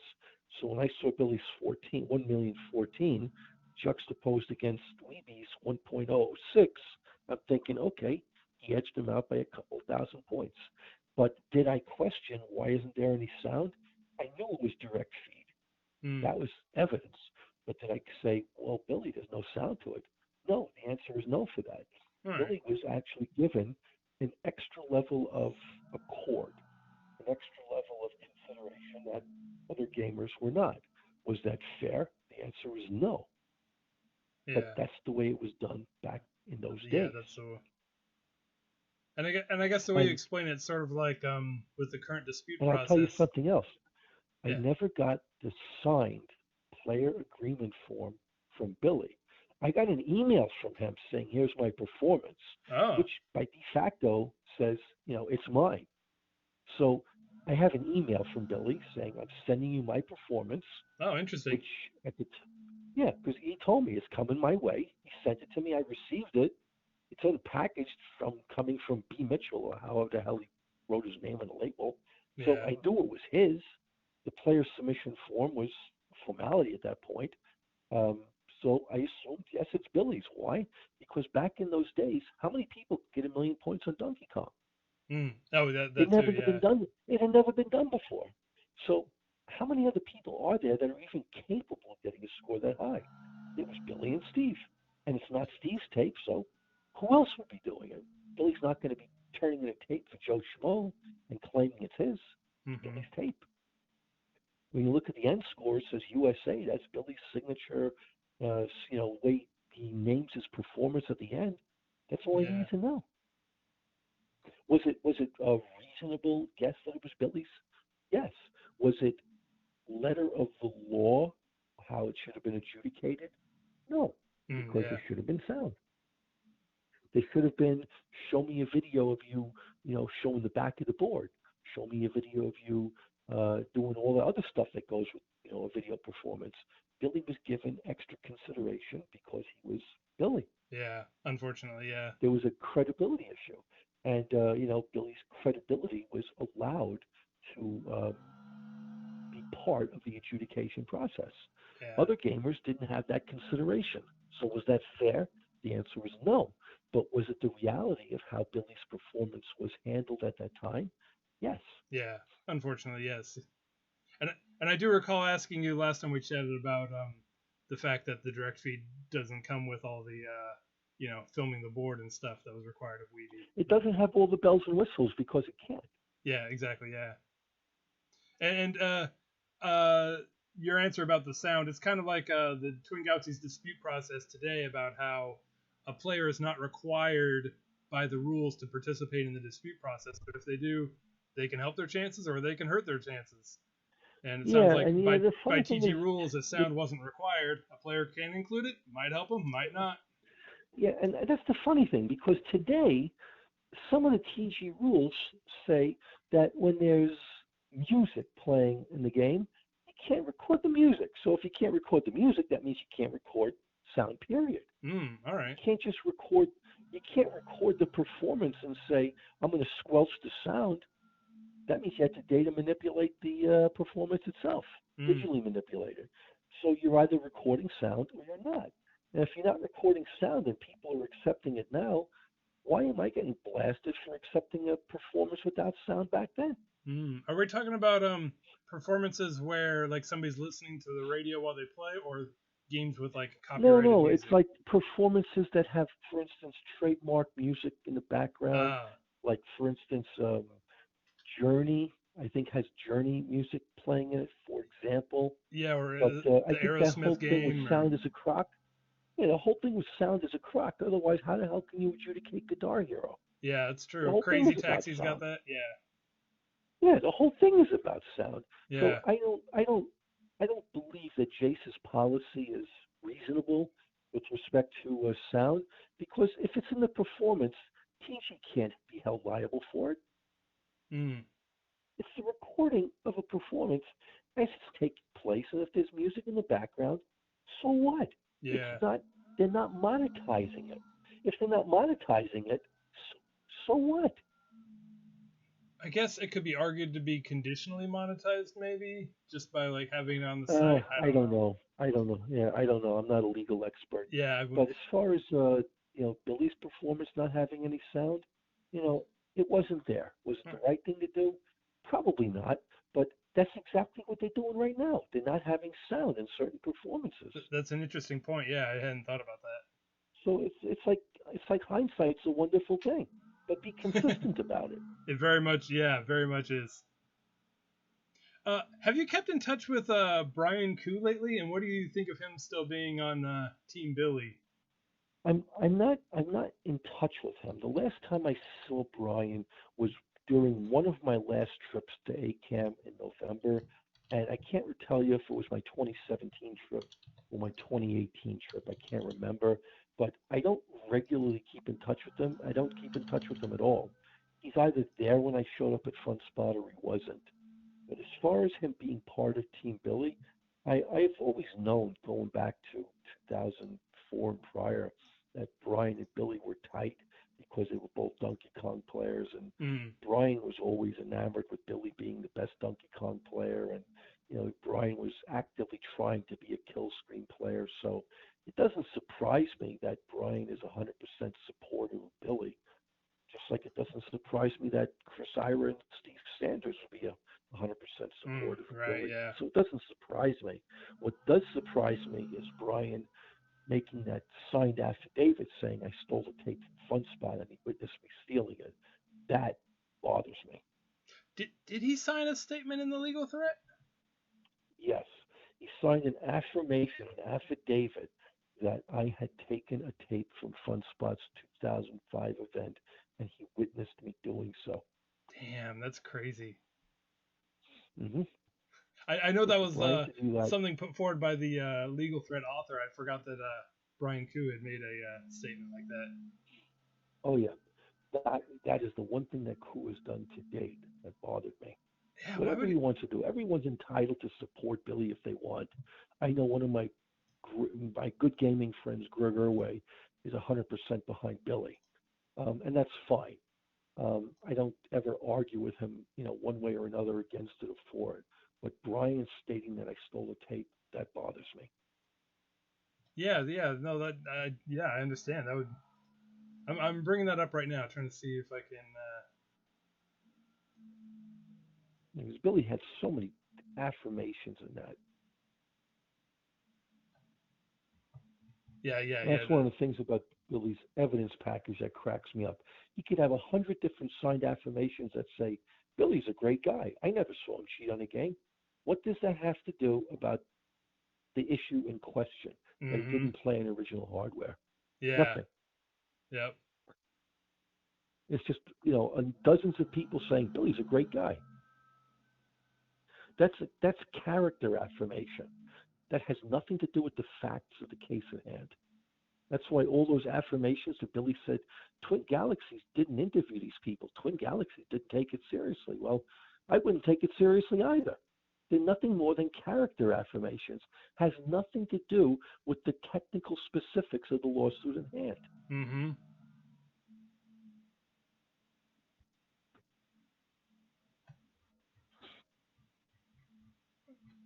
Are you looking through the evidence package to find that coup affidavit? Yeah, I'm not seeing it actually. I know it's there. I remember seeing it. I hate to say. I just want to make sure I'm not putting out something that's Well, I remember unverified. seeing that in the first 10 or 12 pages is when Billy threw me under the bus, as well as Dwayne. And then later in the evidence package, there was an affidavit that Brian signed affirming that, among other things, I took the tape from the 2005 ACAM event and he witnessed it. So I saw it there. Yeah, I'm kind of scanning through. I know most of it is covered in the first 10 pages, like you say. But it's But like the the author affirmations writing don't come about until what he later. says. Yeah, the affirmations come a little later. And there's a lot of them. Just kind of scanning to see. And It while you're says, scanning, I'll mention something funny. One of yeah, the affirmations there is from Randy Lawton, yeah, yeah. who's Billy showed up at ACAM. Gary Vincent was not aware of this. Billy showed up at ACAM in early 2019, and for the stated purpose that he wanted to talk to Bob about doing this 20th anniversary performance. If you remember, Billy did a 20th anniversary performance of his perfect Pac-Man score. Mm-hmm. And that was supposedly why Billy came to Fun Spot in March or February of that year to work the details out with Bob. Not with Gary, who was president of ACAM, but with Bob. But Mm. while Billy was there, he got Randy Lawton to sign that affidavit as part of his evidence package. Oh, That's the real yeah. reason that Billy went there. That's the real reason. The 20th anniversary performance, that's just incidental. That's Billy right. went there for a reason. He got Randy's affidavit. That's right. That was And about while three he was months there, if before you look, yep, the legal threat. yep, and if you look at the dates of the affidavit signed, some of the ones from the New Hampshire crowd, they're all around the same date cluster. That's why Billy was in New Hampshire around that time, not for that setting up a perfect Pac-Man anniversary performance. That was just gloss. Billy was really there to get signed affidavits. Mm, yeah, yep. That makes sense. I hate to say I don't see a Brian Koo signed statement. That doesn't mean he didn't make a statement somewhere or that there isn't some sign. There might be one in the court filings, maybe. But this, It could be. But yeah, again, I remember seeing something signed by Brian Koo that he witnessed me doing it. yeah, and the author says, That's what I remember seeing. yeah, the author of the legal threat says, next, according to Brian Koo, Robert left the Fun Spot event with Mitchell's tape, so there was no tape for Yeah, Mitchell to send to Mruczek. maybe that's what I remember. Maybe it was just that, not an affidavit itself. Again, it's been a while since I saw this one, Yeah, but that's what I remember. Brian Koo's seeing me taking a tape from Fun Spot. and there's a list on page 12 of the original thing. It says like the King of Kong movie totally falsifies the narrative that Mitchell submitted the 1.047 million performance. This is proven in three ways: Brian Koo's witness testimony, Josh Behrman's witness testimony, and actual footage from the event. Right. It says Where Koo Brian Koo's states, witness testimony. Where is yeah, Brian Koo's witness testimony? Because that's what I'm referring to. that's what referring to. Yeah, I don't think it's included, at least not in the 156 page version I have. Could be in the court document somewhere, maybe. Right. So that's what I'm referring to because I did see a witness All right. statement from Koo. But as far as Billy's falsifying, Billy's 1047 not being a submission, when that tape was originally sent to, I think we discussed this, when it was sent to ACAM and there was a whole rigmarole with that tape getting to ACAM in the first place. Yeah. When the tape was ultimately played at Fun Spot, up to that point, it was just simply shown in the cabins, and it wasn't formal. And it couldn't have been because while we were watching the middle performance in the cabins, when we noticed that there was that major glitch around 600 and some odd thousand towards the latter half of 600,000, Yeah, that's that's right. when we realized that this couldn't have been submitted, this couldn't have been accepted in any event. So at that moment, and Walter Day was in the cabin when we saw that, and I think King was, and possibly Greg Irway, I'm not sure, but Brian King for sure. And we knew that this wasn't a submission. But during the ACAM event on Saturday night, when the tape was playing, concurrent with Wiebe playing nearby at the Donkey Kong machine, King of Kong was doing the directors were filming. And at that point, that's when Walter had that phone call with Steve in the far corner where the pinballs were, and Walter supposedly was talking with Steve with Billy on the phone, saying, "You really want to submit this?" And Billy saying, "Yes." That is when it became a formal TG submission, but it was only a phone call with Walter. I never was aware of that because I didn't find out about the filming of this until King of Kong itself came out. Because I wasn't there. That was Walter on the phone. And I didn't find out Walter had physically entered into the database until the following Monday morning because on Sunday I was already driving back home. I didn't get to a computer until the following morning when I was at work and saw it on TG's front page. Mm-hmm.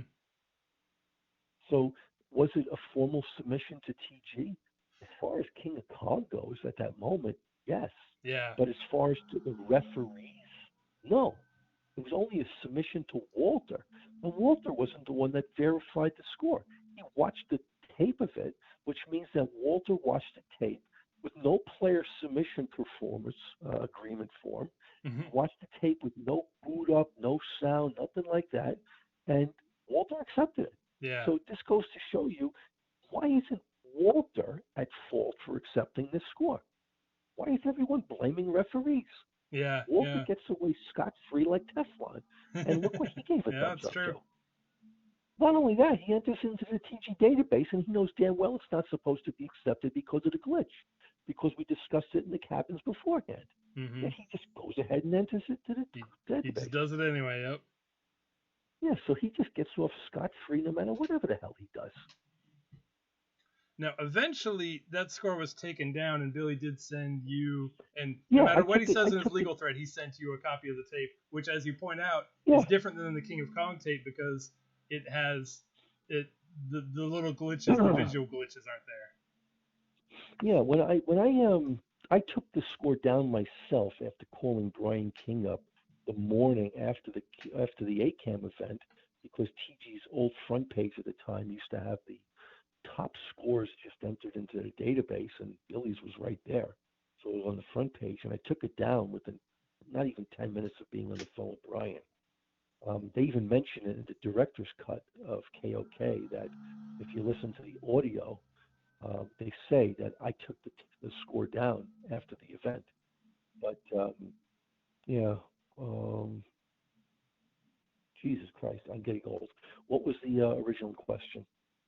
Oh, just about it got taken down, and then Billy sent you another tape, which we can. Yeah, the master tape arrived months later.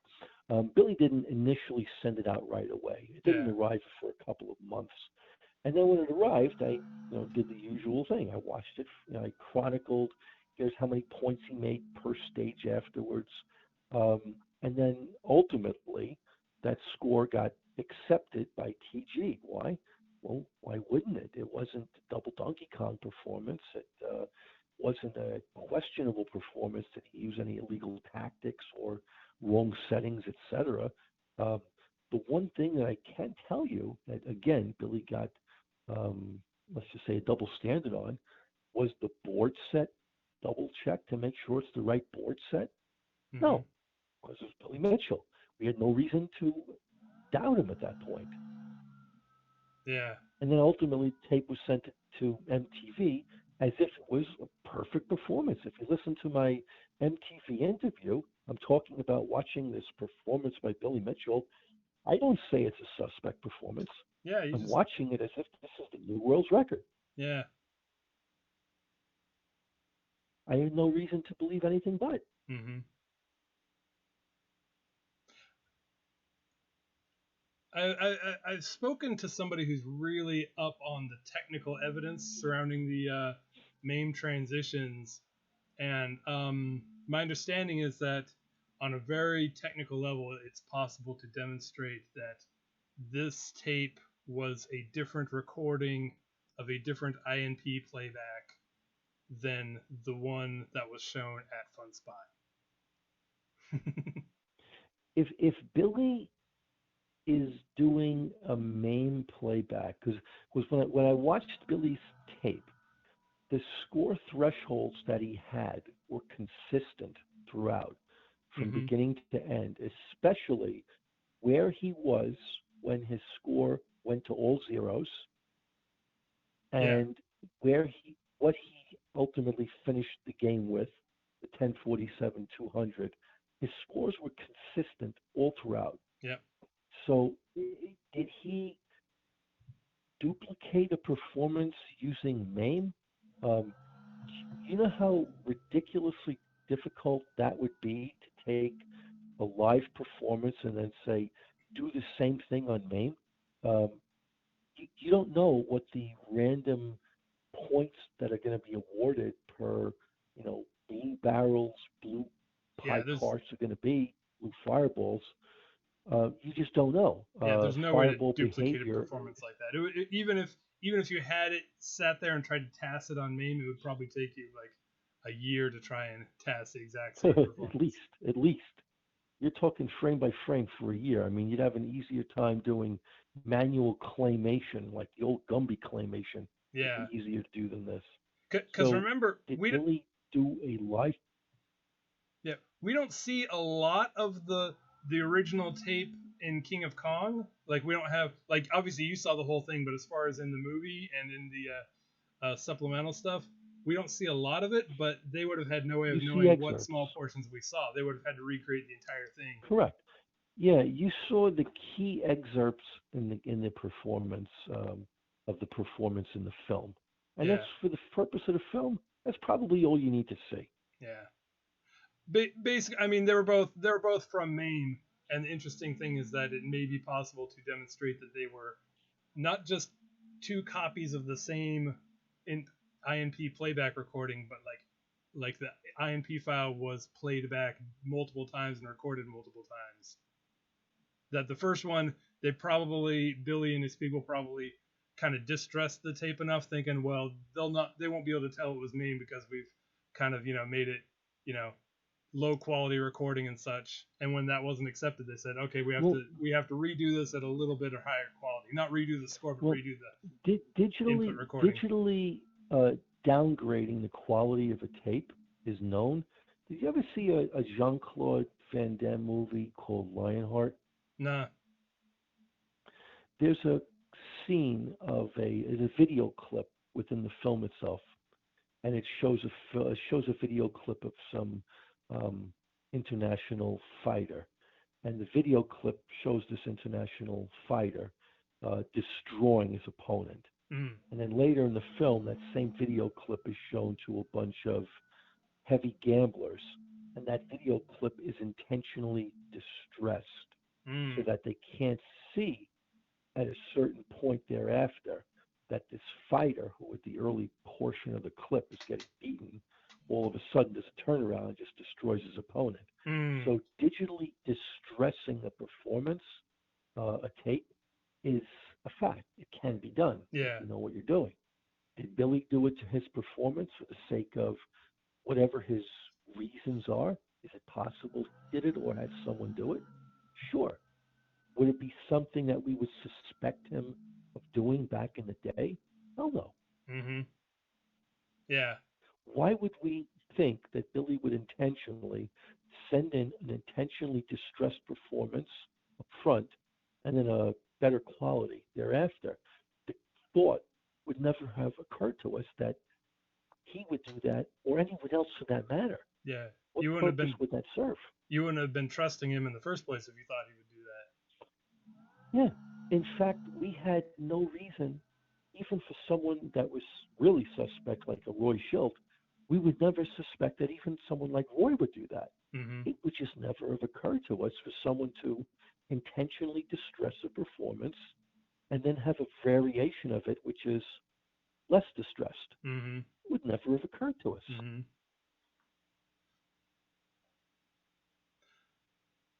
Getting to more fun matters, I know that in the movie Chasing Ghosts, it shows you at like one of the Life magazine reunion photo shoots. Obviously, you weren't in the original photo. I was just curious if there was any. No. How many of those reunion photo shoots have you gone to, and if there were any fun stories around those? Just one. Just the one? Just that one. Yeah, the only reason I was even in it, I wasn't a player back in the day as far as the rest of them were. I had one score and that was it. But I wasn't part of that crowd back then.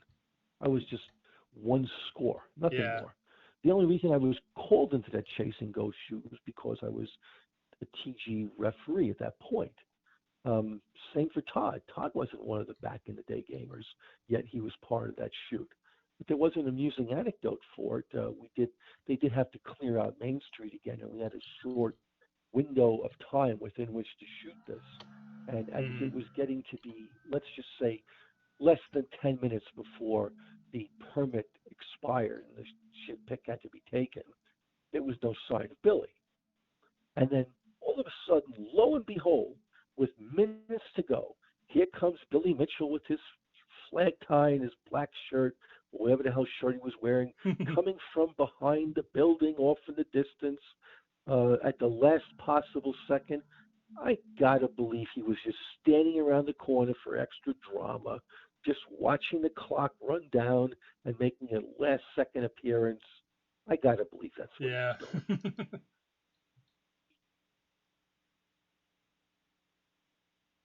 Cool. On a much less fun note, one major thing that happened since last time we talked was the Rudy Ferretti situation. Unfortunately, did you have anything you wanted to say about that? Yeah, a couple of I don't want to say months. It could have been within a year or so before that happened. Um, I had both granted Rudy an interview, which is still on YouTube if I'm not mistaken. It's a good hour and a half to 2 hours, Right. and Yeah. under the premise that he kept his expletives to a minimum, which he largely did. Um, kind of ended where he started to go off on the deep end again, but for the most part, he was keeping himself under control for the interview. Yeah. And I also physically saw him during one of my last trips to ACAM. He showed up there because at the time, most people did not know this, but Rudy moved to the East Coast, and he was within 50 or 60 miles of ACAM. And he showed up there with a woman who, unfortunately, is someone he killed. And at the time, I thought Rudy finally, was turning his life around Mm-hmm. because he was there. He was mostly behaved. He occasionally got into one of his little tirades, griping about scores being challenged, etc. And I quickly was diverting his attention to other topics, which I think his girlfriend at the time got a kick out of because, she was always having problems getting him to calm down once Mm. he got onto his little podium. But I was adept at dealing with Rudy at that point, so I thought that was pretty funny. In any event, I was totally shocked that Rudy did what he did because even though I know that he was a bit unbalanced, not more than a bit unbalanced, Mm. and he Yeah. had issued threats here and there and said this and that, the fact that he actually would do something like that never occurred to me. Mm. I know that he said a couple of things on the forums and on his social media posts. I don't know everything he said, but I know that he was very, very outspoken, and to put it mildly, and he had great animosity towards certain specific people at some points, including myself, and also towards certain female gamers. But Yeah. I had no idea that he had reached the level of insanity that he would threaten to physically kill people. And it turns out he did, including himself. Mm-hmm. Yeah, and he had made Personally, he'd made some pretty serious threats against others over the years too. Joel West, who has passed away unrelatedly, and I think yeah, and I did not hear everything he said. I heard some things, but I never thought he would actually act on that as far as taking people's lives. I mean, saying is one thing, but for someone to actually do that, that is just wackadoo. I did not think he would do that, to be honest with you. yeah, I'm sure you would have had nothing to do with him if you knew he was capable of that. No, I knew he had a lot of issues, that is to put it mildly, but I definitely would not have been part of an inner circle of his friends if I do or suspected that he had a murderous affinity. I definitely would not align myself with that. Yeah, I mean, threatening people is one thing. Roy's done that. Rudy's done that. that's A true. couple of other people have said some not nice things, but physically doing it, I don't think I've ever known someone that's that unbalanced that they would do things like that for real. I mean, that's why it came as a bit of a shock to me. I know there's a lot of people that right off the bat, they like to, I don't know if they're media hawks or not. They say that, they warn people about this about Rudy and that about Rudy. And maybe they did, maybe they didn't. Maybe they just simply want to get themselves quoted. I don't know. But Yeah. I never knew the full extent of everything that Rudy was threatening. You know, but as far as physically carrying it out, even if I saw him, read about him saying that or heard him say it, did I actually think he would do it? No. Mm-hmm. Yeah. Speaking of, Then again, in the last year, I didn't know him as well as I did previously. So, he could have had a psychotic break for all I know, and I wouldn't have been aware of it. yeah, yeah, it's yeah. I mean, obviously, what happened was a fucking tragedy, but Oh yeah. yeah. Since you mentioned Roy, not to compare the two exactly, as they are, they're fairly different. Roy hasn't done anything quite like Rudy did, but I wanted to ask you. I mean, you've talked about the treatment you've gotten from Roy many times, and you can tell it again if you wish. But I also wanted to ask about, there was an old forum message where basically it appears as though you posted to the Twin Galaxies forum. I think this was around 2003 on behalf of Billy, basically saying on Billy's behalf, stop calling me. I don't want anything to do with you. Stop calling the restaurant. Stuff like Yeah. that. Billy. I remember distinctly hearing from Billy request to post because Billy never posted on the forum at that point. Yeah.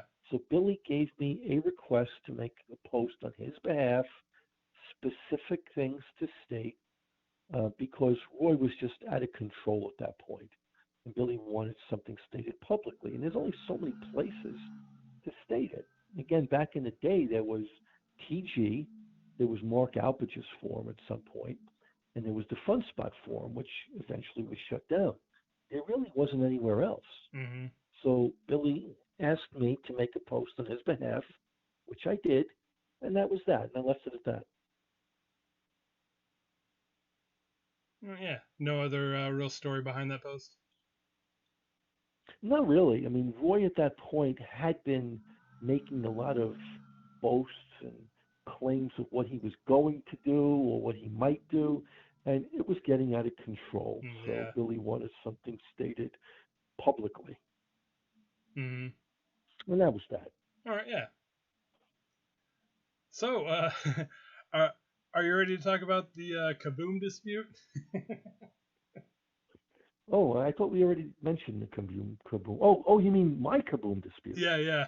Yeah, yeah. That this one actually, there was a gamer, two gamers in fact, that had been banging away at disproving some of my scores, Yeah. and one of them, I think this was his third attempt at disproving my score, and the reason he was doing it was because there was a competition on the Atari 2600 which had taken place. And at the time, my score at the competition was in the 50,000 range. Mm-hmm. And the reason for that was because my paddles weren't working right. And Kaboom is a game where if you have jittery paddles and they're not working right, you're simply not going to score very well if you know the game. And this was like at But a live Kaboom event, is a or? game, not a live event. It's a home console event where you would record your performances on VHS tape and Oh, send all it right. into Corcoran for review. All right. And you just had bad Typical paddles at the Atari time. 2600 Decker event. Yeah, You had typical 2600 Decker event. All right. You had bad paddles at the time. So, yeah, because Kaboom 2600 paddles are not the sturdiest things. They go out all the time. Using WD-40 to fix them is not exactly something that I was adept at doing myself. I pretty much almost never did it. Maybe once or twice, but for the most part, I'm not very technically savvy as far as deconstructing a paddle and putting it back as simple as it is. I just went out and bought a new pair of paddles. But for the event itself, did I go out and buy a new pair of paddles? No, because at the time, when you think about it, there was no eBay back then, as far as for the most part. And if you did buy something, well, there was an eBay, but I wasn't I wasn't a major purchaser back then. But if you Mm-hmm. bought something on eBay, it was maybe a week or two to get to you, and these events were only 30 days long. So Yeah. I didn't bother to go out there and say, rush me a set of 2,600 paddles. I have to compete. I just simply didn't care.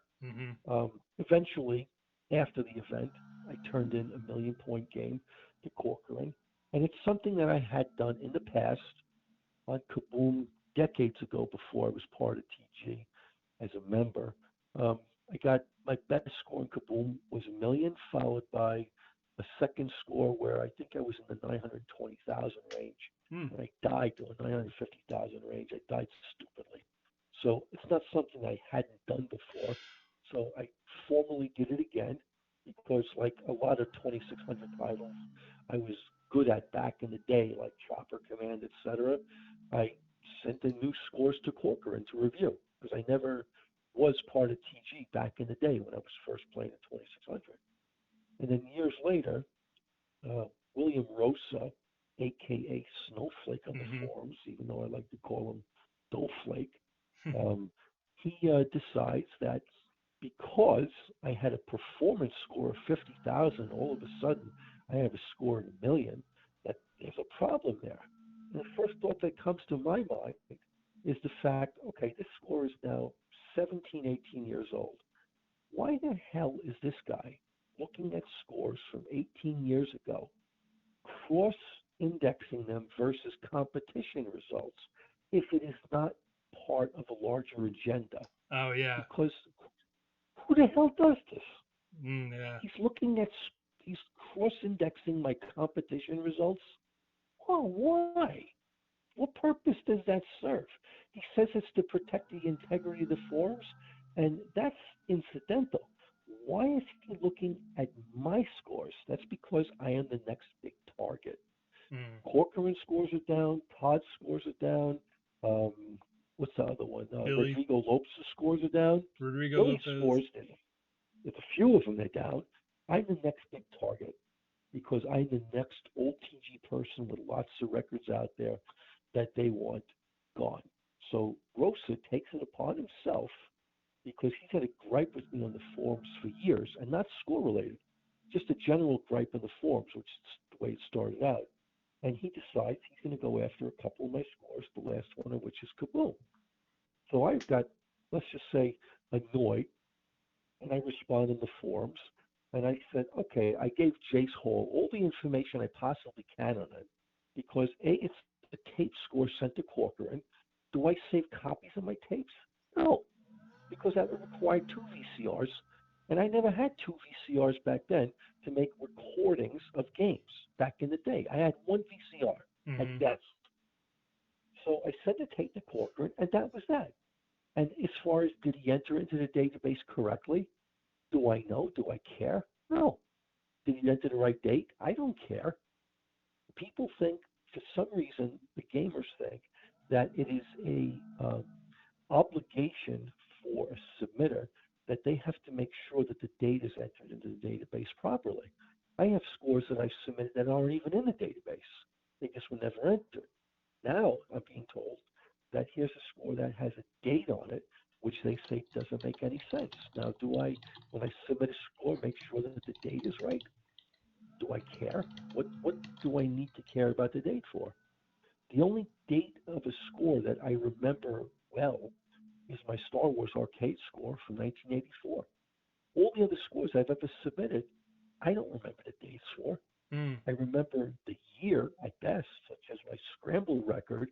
I remember I did it at ACAM live event in 2000 or 2001, which means that the date of the score is going to be late May, early June of 2000 or 2001. That's all I remember.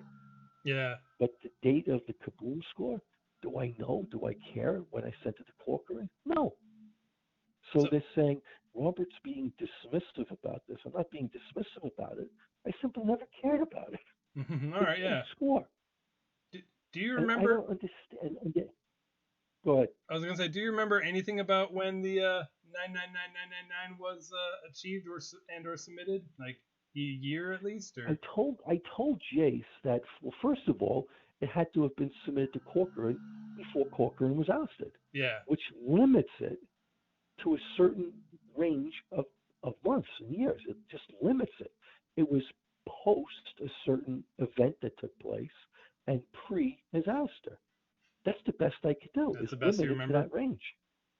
Well, it's not the best I remembered. I mean, that's a fact. It had to have been after the event and before Corcoran's ouster. Right. That limits it to like a year and a half within that window. Do I know exactly when? Do I care? No, I don't. Well, I guess the It's not question is, something that I commit to memory. do you remember any more specific then? Do you remember if it was because let's tie it to major the invasion of Iraq was around that time. Do you remember that was March 2003? Do you remember? Not at all. I don't remember if it was even done in the summer or the winter.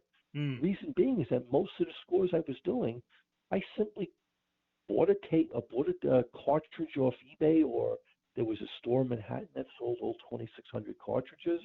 I recorded some games. I sent them into Corcoran. I All bought right. more cartridges. I recorded more games. As far as which ones I did first, second, third, I have no idea. Hmm. It's Did not like I kept a written log of what I did. Yeah. Did you submit it I to sent it to Corcoran? Corcoran. Did you submit it to Corcoran in his role as a Snipercade, or did you submit it to TG? Well, Corcoran's role as Snipercade was always his role because Snipercade was the off-TG 2600 database. Yeah.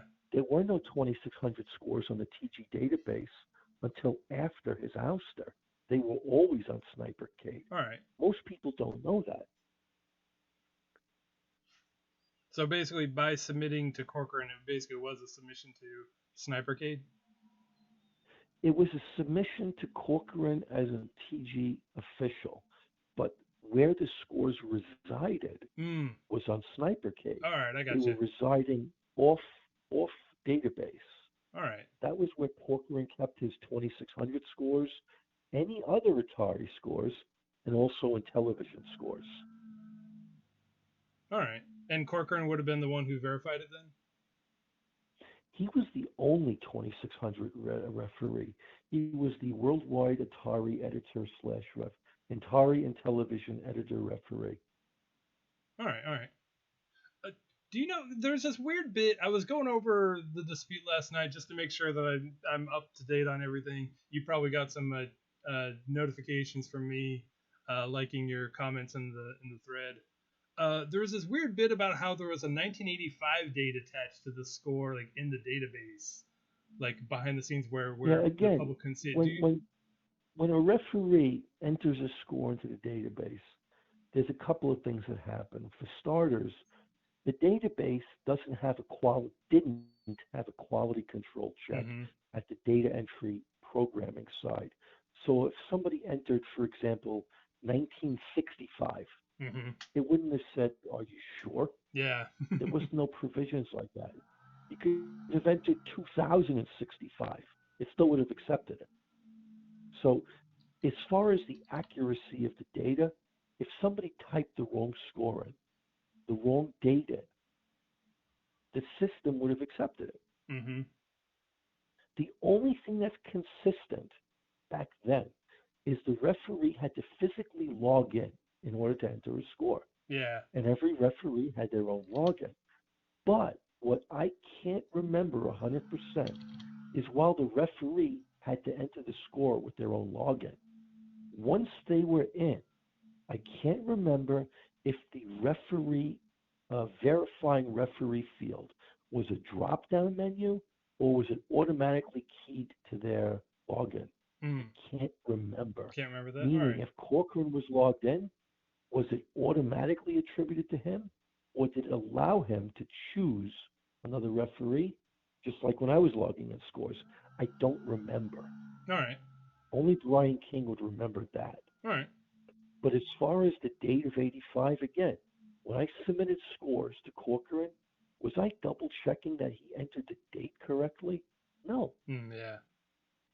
So it wasn't important to me. Yeah. When he had the old Snipercade database, it was, if you've ever seen Mark Longridge's Cube Band database, I think I've seen it, yeah. Arcade database. Yeah. Basically, it was a running text file, or however format you maintain this. It was alphabetical with scores ranked by, listings ranked by score within each title. And Whether there was a date appended, I don't even remember. But as far as Corcoran's database, I don't remember the format of the Sniper K database. But it was, again, it was by title and then by rank, and then variation, such as skiing game 1, skiing game 2, and then it was ranked by performance. So at best, if I submitted a score to Corcoran, I would say, did he enter it? Let me go right to, for instance, skiing game 1, B. And back then, he probably didn't even have game 1A because he didn't care about it. Neither did I. No one played game 1A back then. Everyone played 1B. So I look at it and say, okay, there's my score. Did I look at the date? No. All I care about is the right game, right variation, right score. That's all I cared about. The date, irrelevant to me. It doesn't make a difference.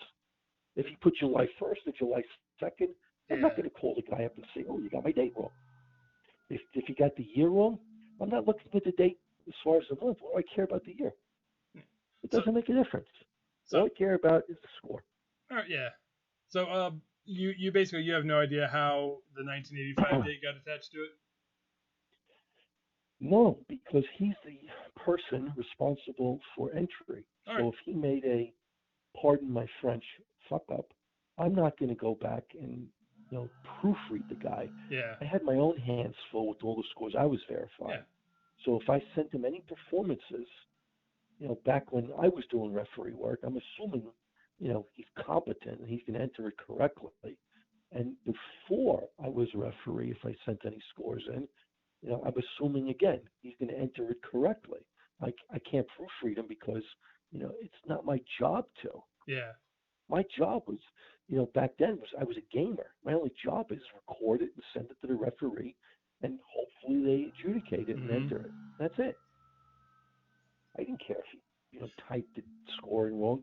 If I sent, for example, a score, I'm just going to pick one off the top of my head, 699,550 on Hero for the 2600. If he entered 699,575, and that's what he entered, I'm not going to necessarily catch it because I just sent in score after score after score, and I'm not going to proofread every single one of them.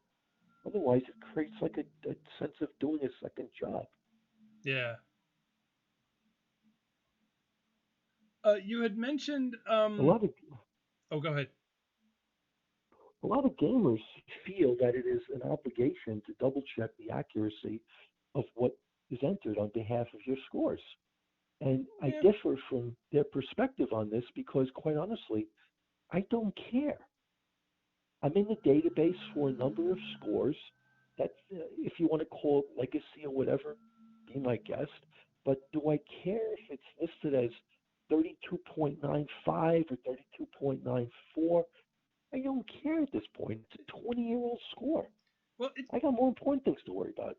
Yeah, well, I mean, definitely 20 years later, it's one thing, but it does seem a bit. Did I ever care about the dates? No. Yeah, to be honest, it does seem a bit odd because then the question becomes, well, if you don't care, then why are you submitting? You get what I mean? Well, no, I'm not submitting to have my score entered with the date. I'm submitting for my score to be entered with the score. Right. All I care about is that the score is entered right, under the right title. Just so the if score. It's entered with July 1st, 7/1 versus 1/7, I don't care. I'm not looking at the date. All right. Most gamers don't seem to understand that. All right. I think some people. I mean, in some contexts, the date is important because then it becomes a question of like, who did it first, and as we've seen, some people are very up on who did something first. I wasn't necessarily worried about that. All right, yeah, that's fair. There was very, very few things that I did where, to me, it was important about being first. The few things, and there's not that many, the few things that come to mind, for example, on the 2600, I was the first person to break 300,000 on, or 200,000, 300,000 on Wizard of War. I was the first person to do that. Mm-hmm. No one else had ever done it before. As far as the date that I did it, I don't care. I just know I was the first one to do it. And things like that, to me, it's important that I was the first to pull it off. I'm the first one to get 100,000 or more on Super Galaxian on MAME. Do I remember even the year that I did it? I know it was within the last 5 years, but do I remember the exact year? No. But it's yeah, not important to me. But then that also goes back to what we're saying is that, like you say, it's important to you that you did it first. So in that regard, dates can be important on these. Yeah, but it's as far as the score goes. For instance, like I mentioned, Super Galaxian, I don't think that score's been beaten yet. So logically, I'm the first one to do it. If someone else wants to say, "Oh, well, I beat 100,000 points in that score 25 years ago," well, you never turned it in. Oh yeah. So as far as that goes, if you did do it 25 years ago, more power to you, but you never turned it in. Yeah. But as far as the TG database goes, I happen to have, for example, I have a very high score on a game called Sega Up and Down. If someone turns in on MAME, which is what I did it on, a higher score, and they say, well, my MAME score was done back in 1998 on an older version of MAME, if TG decides to accept it, well, that's TG's prerogative. But it would predate mine. Would I care? No. It's not critical to me for the most part on most of my scores. There's very few that are critical to me as far as date, like being the first to do this. As far as games where there's a maximum score like 999, 999, or whatever, on like Defender, on Kaboom, or on Chopper Command, or Keystone Capers, all for the 2600. Do I care if I'm the first one? No. Do I believe I'm the first one? No, because I'm just one gamer out of millions.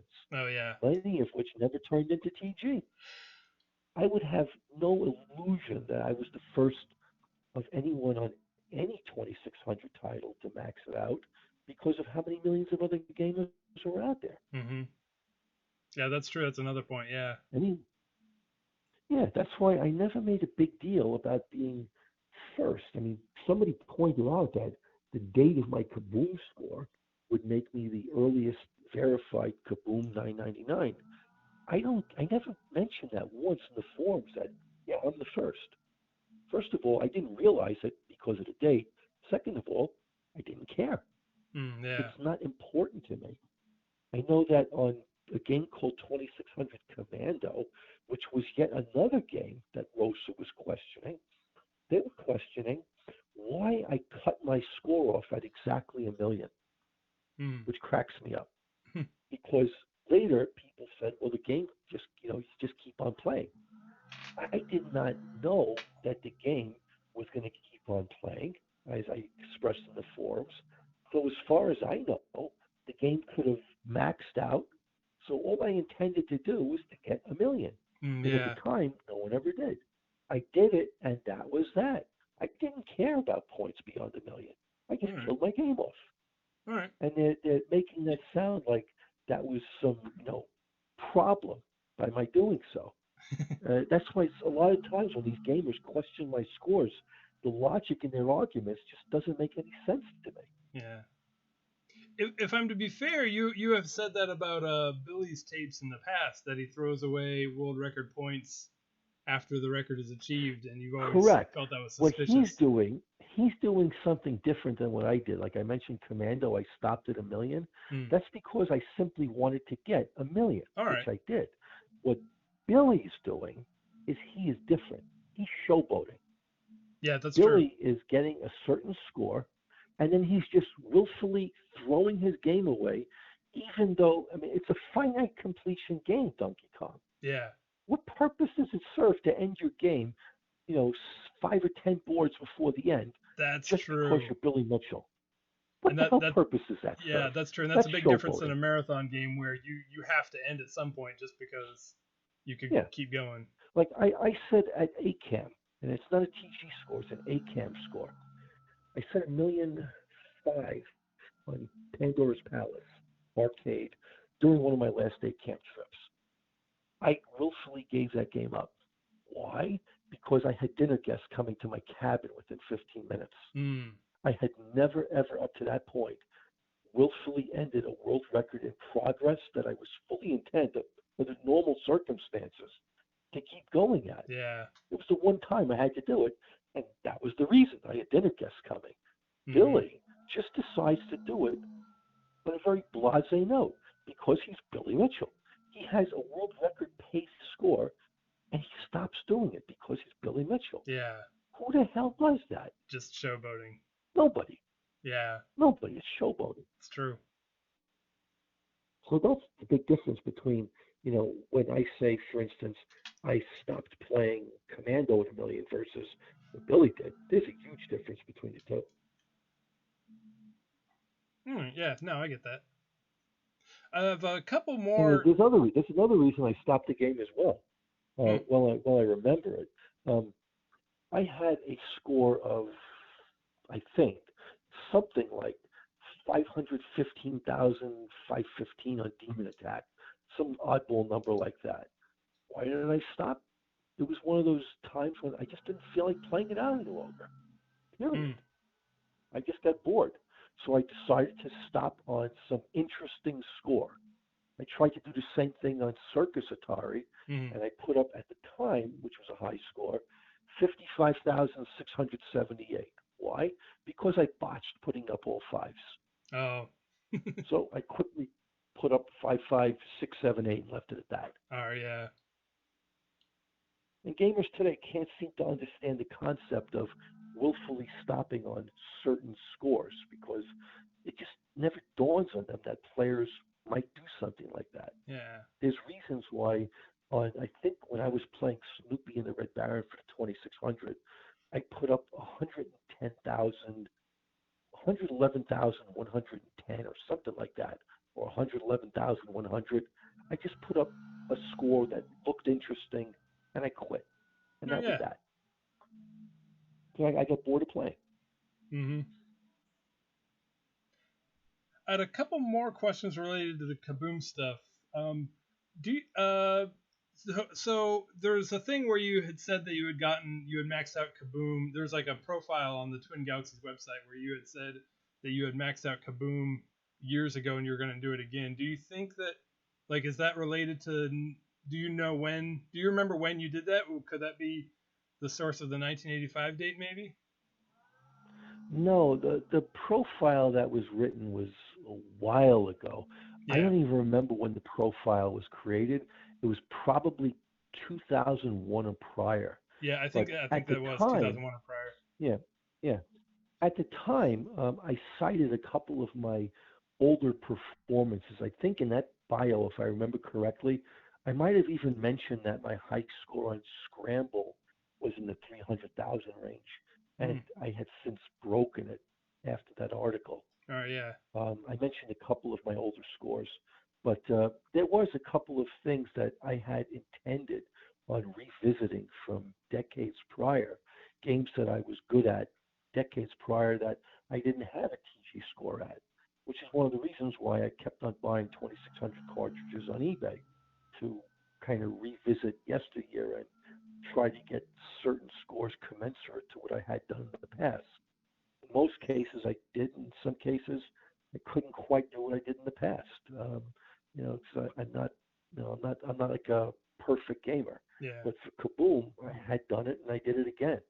For some games that I had gotten great scores in the past, like Space Invaders, I couldn't do it. The best I could do, I think, for TG was around 200,000. And that's assuming it's even logged in the database. Years ago, I got a lot higher than that. That was on Game B, wasn't Game A. So you don't remember the circumstances around the old max out of Kaboom? Like sometime in the 80s, I guess? Oh, in the old Kaboom, this is before TG was even on my radar as far as submitting console stuff to. Because at the time, the only score I ever submitted to TG was in January of '84, and I think I was playing Kaboom well before that. Kaboom was early '80s. So when I was playing Kaboom, there was no TG. There was the Activision newsletter. So at best, I turned in photographs and that was old Polaroid photographs. And You would show the score with all the exclamation points and get a patch for it. Yeah, That's Twin what I was Galaxies doing back in the day. Yeah, Twin Galaxies in the 80s didn't follow home scores anyway, home console scores anyway. Not only that, I never heard of Twin Galaxies until probably around 1983, when magazines like Joystick and EGM, I would regularly buy Electronic Gaming's Monthly, and TG used to have an old scoreboard in the back of these magazines. That's when I first heard of TG. All right, yeah. There was technically, I also heard of TG playing an arcade game called Turbo Sub. There was in the splash screens that would go by. There was, if you are familiar with Turbo Sub, it was a yoke stick-based game. There was a sub-screen that would come up that would say there was some TG contest on it, but I didn't know what TG was. It didn't even occur to me to look it up because there was no computers back then. Yeah. TG was just a name to me, and it was a name I couldn't contact because I didn't know what the hell it was. Yeah, yeah. Nor would I be interested in contacting it. So when I was playing Kaboom back in the day and all those other titles like Chopper Command that I got a million on and the others, I did it for myself. Oh, yeah. There was no entity to submit it to other than getting a patch from Activision. Yeah. You don't recall any specifics then on when you did a Kaboom max out back then? Well, it didn't occur right away. It's not like I picked up Kaboom immediately. I remember struggling initially. It took a while for me to get to the point where I was at 100,000.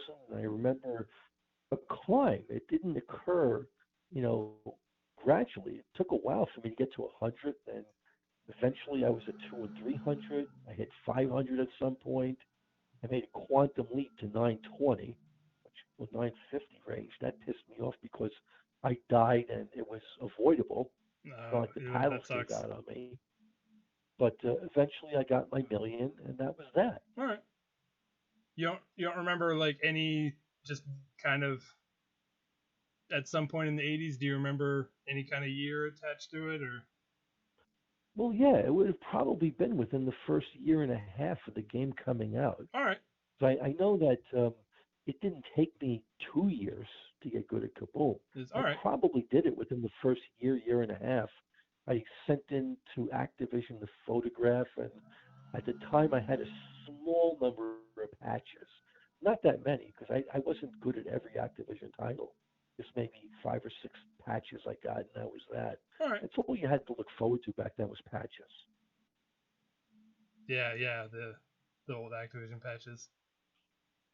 Yeah, but that was that. I mean, these were not exactly times where, I cared about, I did this score in 81, I did this score in 82. I get you. It didn't matter to me. I just simply knew that I did it. Yeah, you just knew that you did it. Yeah, if you don't recall when it happened, that's totally a valid answer. I was just curious if perhaps you did have any recollection. It's within a year to a year and a half after getting Kaboom. Because back in 1982, I was, what the hell year was it? 82, 64, 16. I was 18 years old. So 18 years old, I was just out of high school and starting to get into the workforce. So I had a lot of free time on my hands in the evenings. That was in 1982? So, yeah, so, gaming was what I did with my free time for the most part. I wasn't, going out except for playing paddleball and wiffle ball and sponge ball and softball with my friends outside. Yeah. And in the evenings, it was just doing my games. Oh, yeah.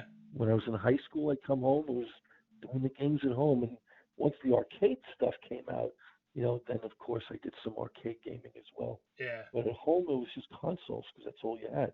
Yeah. I turned 4 that year, so I guess you have a few years on me. Well, couple. I had one final question related to the Kaboom stuff. There's this weird thing somebody brought up. I know there's a couple people in that thread that are just trying to find anything they can find. But there was one thing one of them found that was very weird. The Enduro scores, Atari 2600 Enduro, which were listed on Snipercade, they were ported to Twin Galaxies, and all of them were divided by 10, which is weird, except yours. Yours was the only one. And I know that, like, people were just like, aha, that means Robert Mruczek is twirling his mustache, blah, blah, blah. My Enduro score was pathetic. Yeah. I never got a high score. I don't even remember what my score was. I don't remember if my score was 600 points or 1,000 points. I don't remember. Yeah, it was like 770 or something. I played the game for the purpose of having a score on as many titles as possible. And Enduro was never one that I liked. I just didn't like the game. Yeah. I think I played the game once or twice, and that was it. As far as what my score was, I don't care. It's not an important score to me. I mean, it's like a score on, let's just say, Cosmic Kids. Mm-hmm. I remember back in the day, I got around 40,000. But my best I was able to muster for TG, somewhere between 20 and 30,000 maybe. That's it. Wasn't my best score, but I'm not going to lose any sleep over it. But that's it. It's not an important score to me. It's just one of many. And when they used Enduro, when they used it to say point out, aha, what the hell for? Mm-hmm, yeah. It's a score that is not even a top 10 score. Yeah, it's not even like a enter it. Yeah. Why hold it against me? Well, the question I'm not proofreading. Yeah, the question I had is, do you have any idea how? Like you have to admit, it is really weird looking. Like, do you have any idea how it happened that everyone's scores were divided by 10 except yours was not? I have no idea. I have no clue. I know that the Corcoran scores from the old Snipercade database, I was charged with the responsibility of copying them into the TG database via upload file. In the event that these scores, and again, they were transferred from a text file into an access.mdb database. I don't even remember how they were copied into an access.mdb database.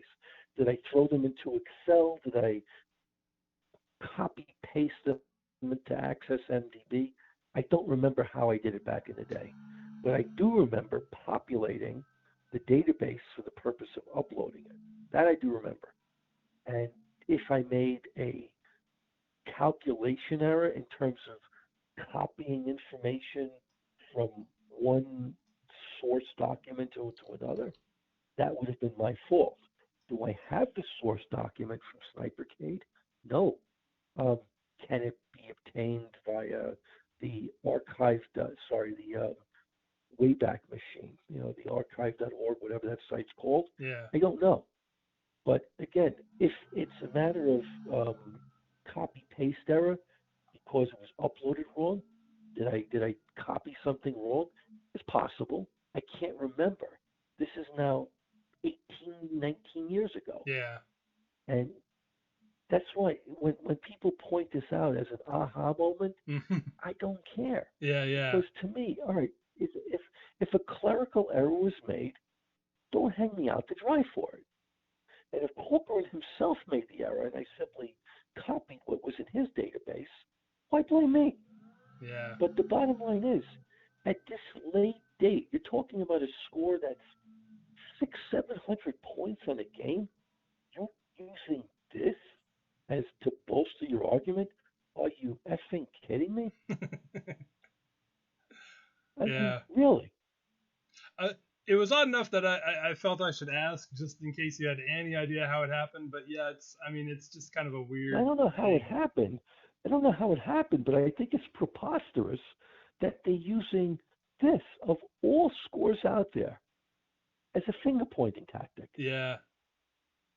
It's just ridiculous. Yeah, it just goes to show you there's got to be a hidden agenda there, because who the hell is looking at 20-year-old scores other than William Rosa? Mm-hmm. That tells me he is looking at every single thing out there. there was one of my 2600 scores he challenged on Journey Escape. Todd Rogers at the time was the world record holder with 100 million. Now, forget the fact that his scores were subsequently removed. Mm-hmm. My score was 2 million, 1/50th, 2% of Todd's score. And Rosa is challenging my score. Why? Because he found a forum thread in an unrelated forum, topic where I mentioned something about Journey Escape, and he didn't like what I mentioned. So he said, well, if Robert mentioned this, how the hell did he get 2 million points?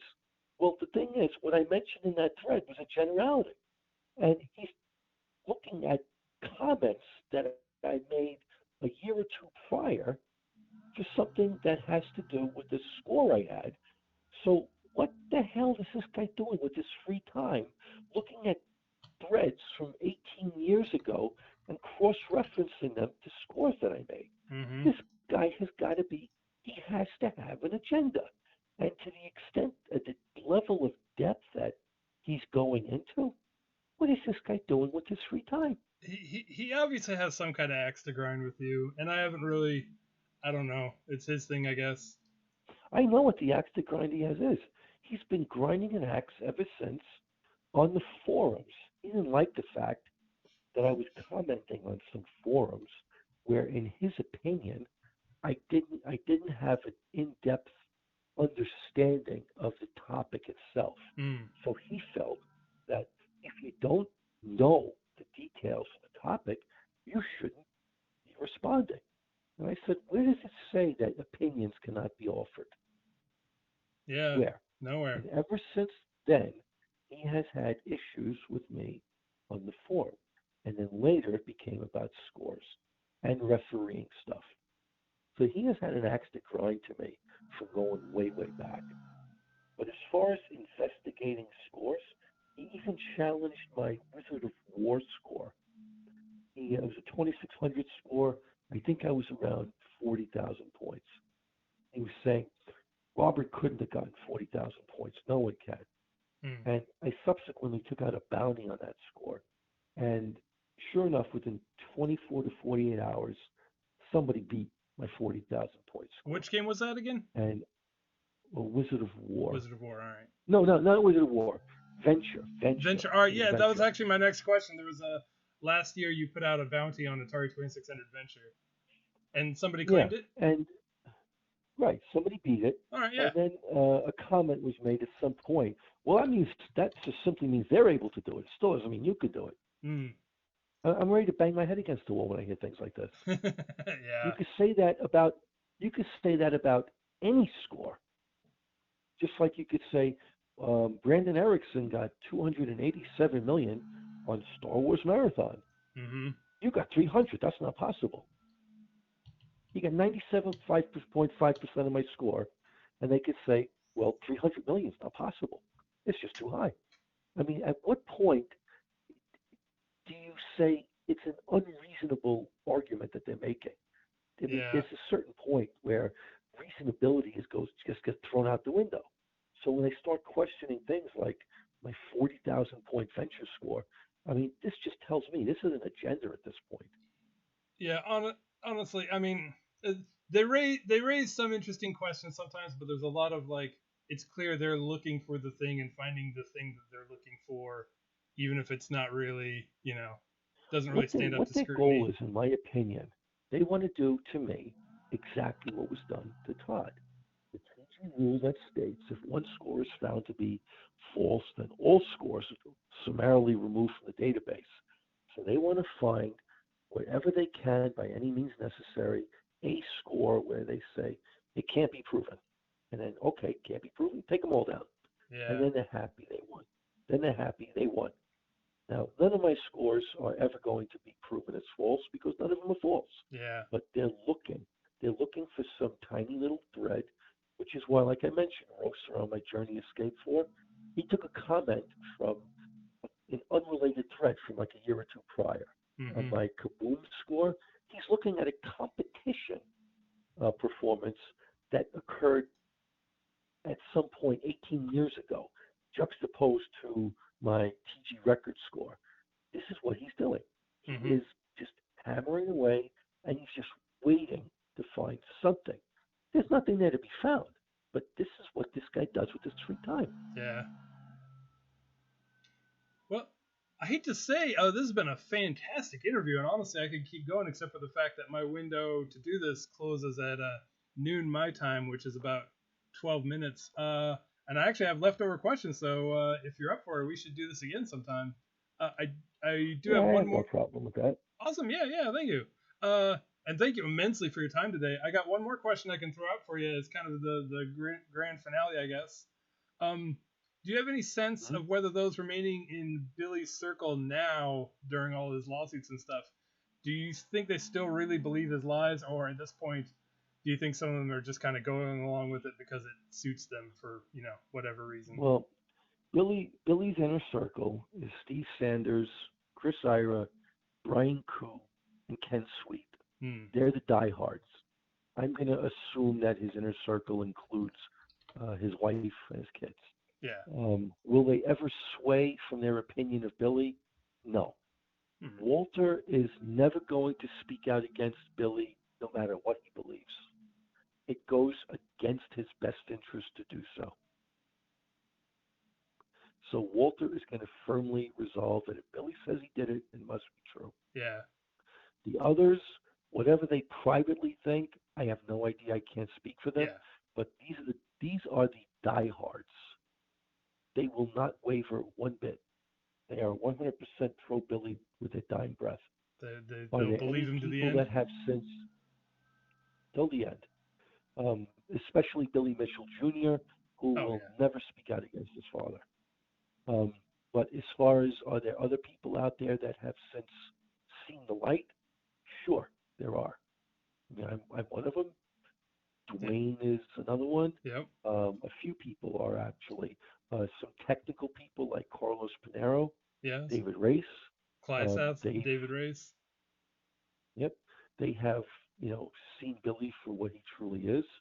But as far as the rest of Billy's inner circle, I don't know. I don't know who they are. Yeah.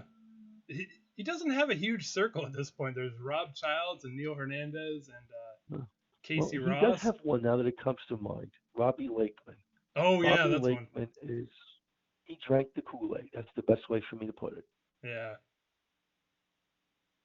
Yeah. He has a number of other issues as well, but that's probably beyond the scope of. Yeah, I can't comment on that because I don't know, but Robbie Lakeman drank Billy's Kool-Aid, and he's one of his staunchest supporters right now. Yeah. All right. Well, I guess we can wrap it up there. Did you have anything else you wanted to add right now? No, if you want to have another interview, just work it out through me with email, whatever works out best for you. And I'm hoping that at some point we have some cheerier stuff to discuss. But as it turns out, recently the topics du jour tend to resolve around Walter and Billy and their Yeah. legal antics. Hopefully, there's better things to discuss, but that's the way things have been lately. That's true. Yeah, and score disputes and all that stuff. But we could probably. I mean, we I could am give it. personally, I was gonna say we could give it some time, and then things will naturally come up that can be talked about like after 6 months or so. yeah, I'm just waiting for the legal stuff to end. I honestly hope that sanity will prevail and these cases are dismissed. But I would prefer to have a definitive response, such as them saying, "Billy Mitchell, your claims are unsubstantiated." Yep. That would be better because it's more definitive.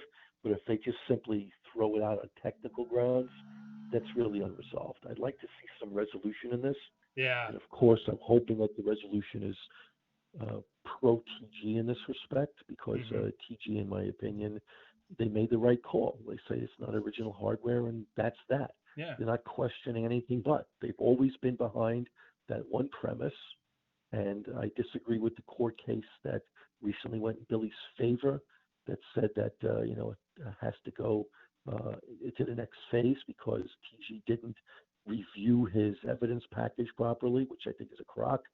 I think it all depends on the judge again. But I hope that ultimately TG prevails because I just like the ability to stop his antics. Yeah. He's dug himself in too deep. He's not going to stop under any circumstances. The lie has become so big that it has become the person that he is today. Yep. And he is not going to waver from it because, much like Lance Armstrong, who for years has staunchly said, I did not do doping, I did not do drugs, and it was proven otherwise. And then after that, how do you hear about Lance Armstrong now? You don't. He's out of the public limelight. That's Billy's greatest fear, being out of the public limelight. Yep. So he is going to dig down. He's going to double down, triple down, and eventually, if he's proven to be the liar that he is, that's the last you're ever going to hear of him. He's going to damn well do everything that he can to make sure it doesn't reach that point. Yeah, he will. He will. That's what I see. Yeah. So hopefully he doesn't get his victory in court because it would be very sour for him to get a victory because it's based on a lie. Yeah, based on a lie. Yep. Well, awesome. That's a perfect spot to end it, sir. Thank you immensely for your time. Oh my gosh, this has been amazing. I love hearing about all the old TG history from you and everything. Oh yeah, there's lots of it out there. It's more than I could say inside of 2 hours, as you could well imagine. Yeah. Oh, thank you so much. We should keep in touch, sir. Sure thing. So when you want to do another one, just let me know. Will do. Enjoy your rest of today and your next day off, and hope everything goes well for you. Hope you continue to avoid the Rona. You as well, and wishing you a good Thanksgiving in advance.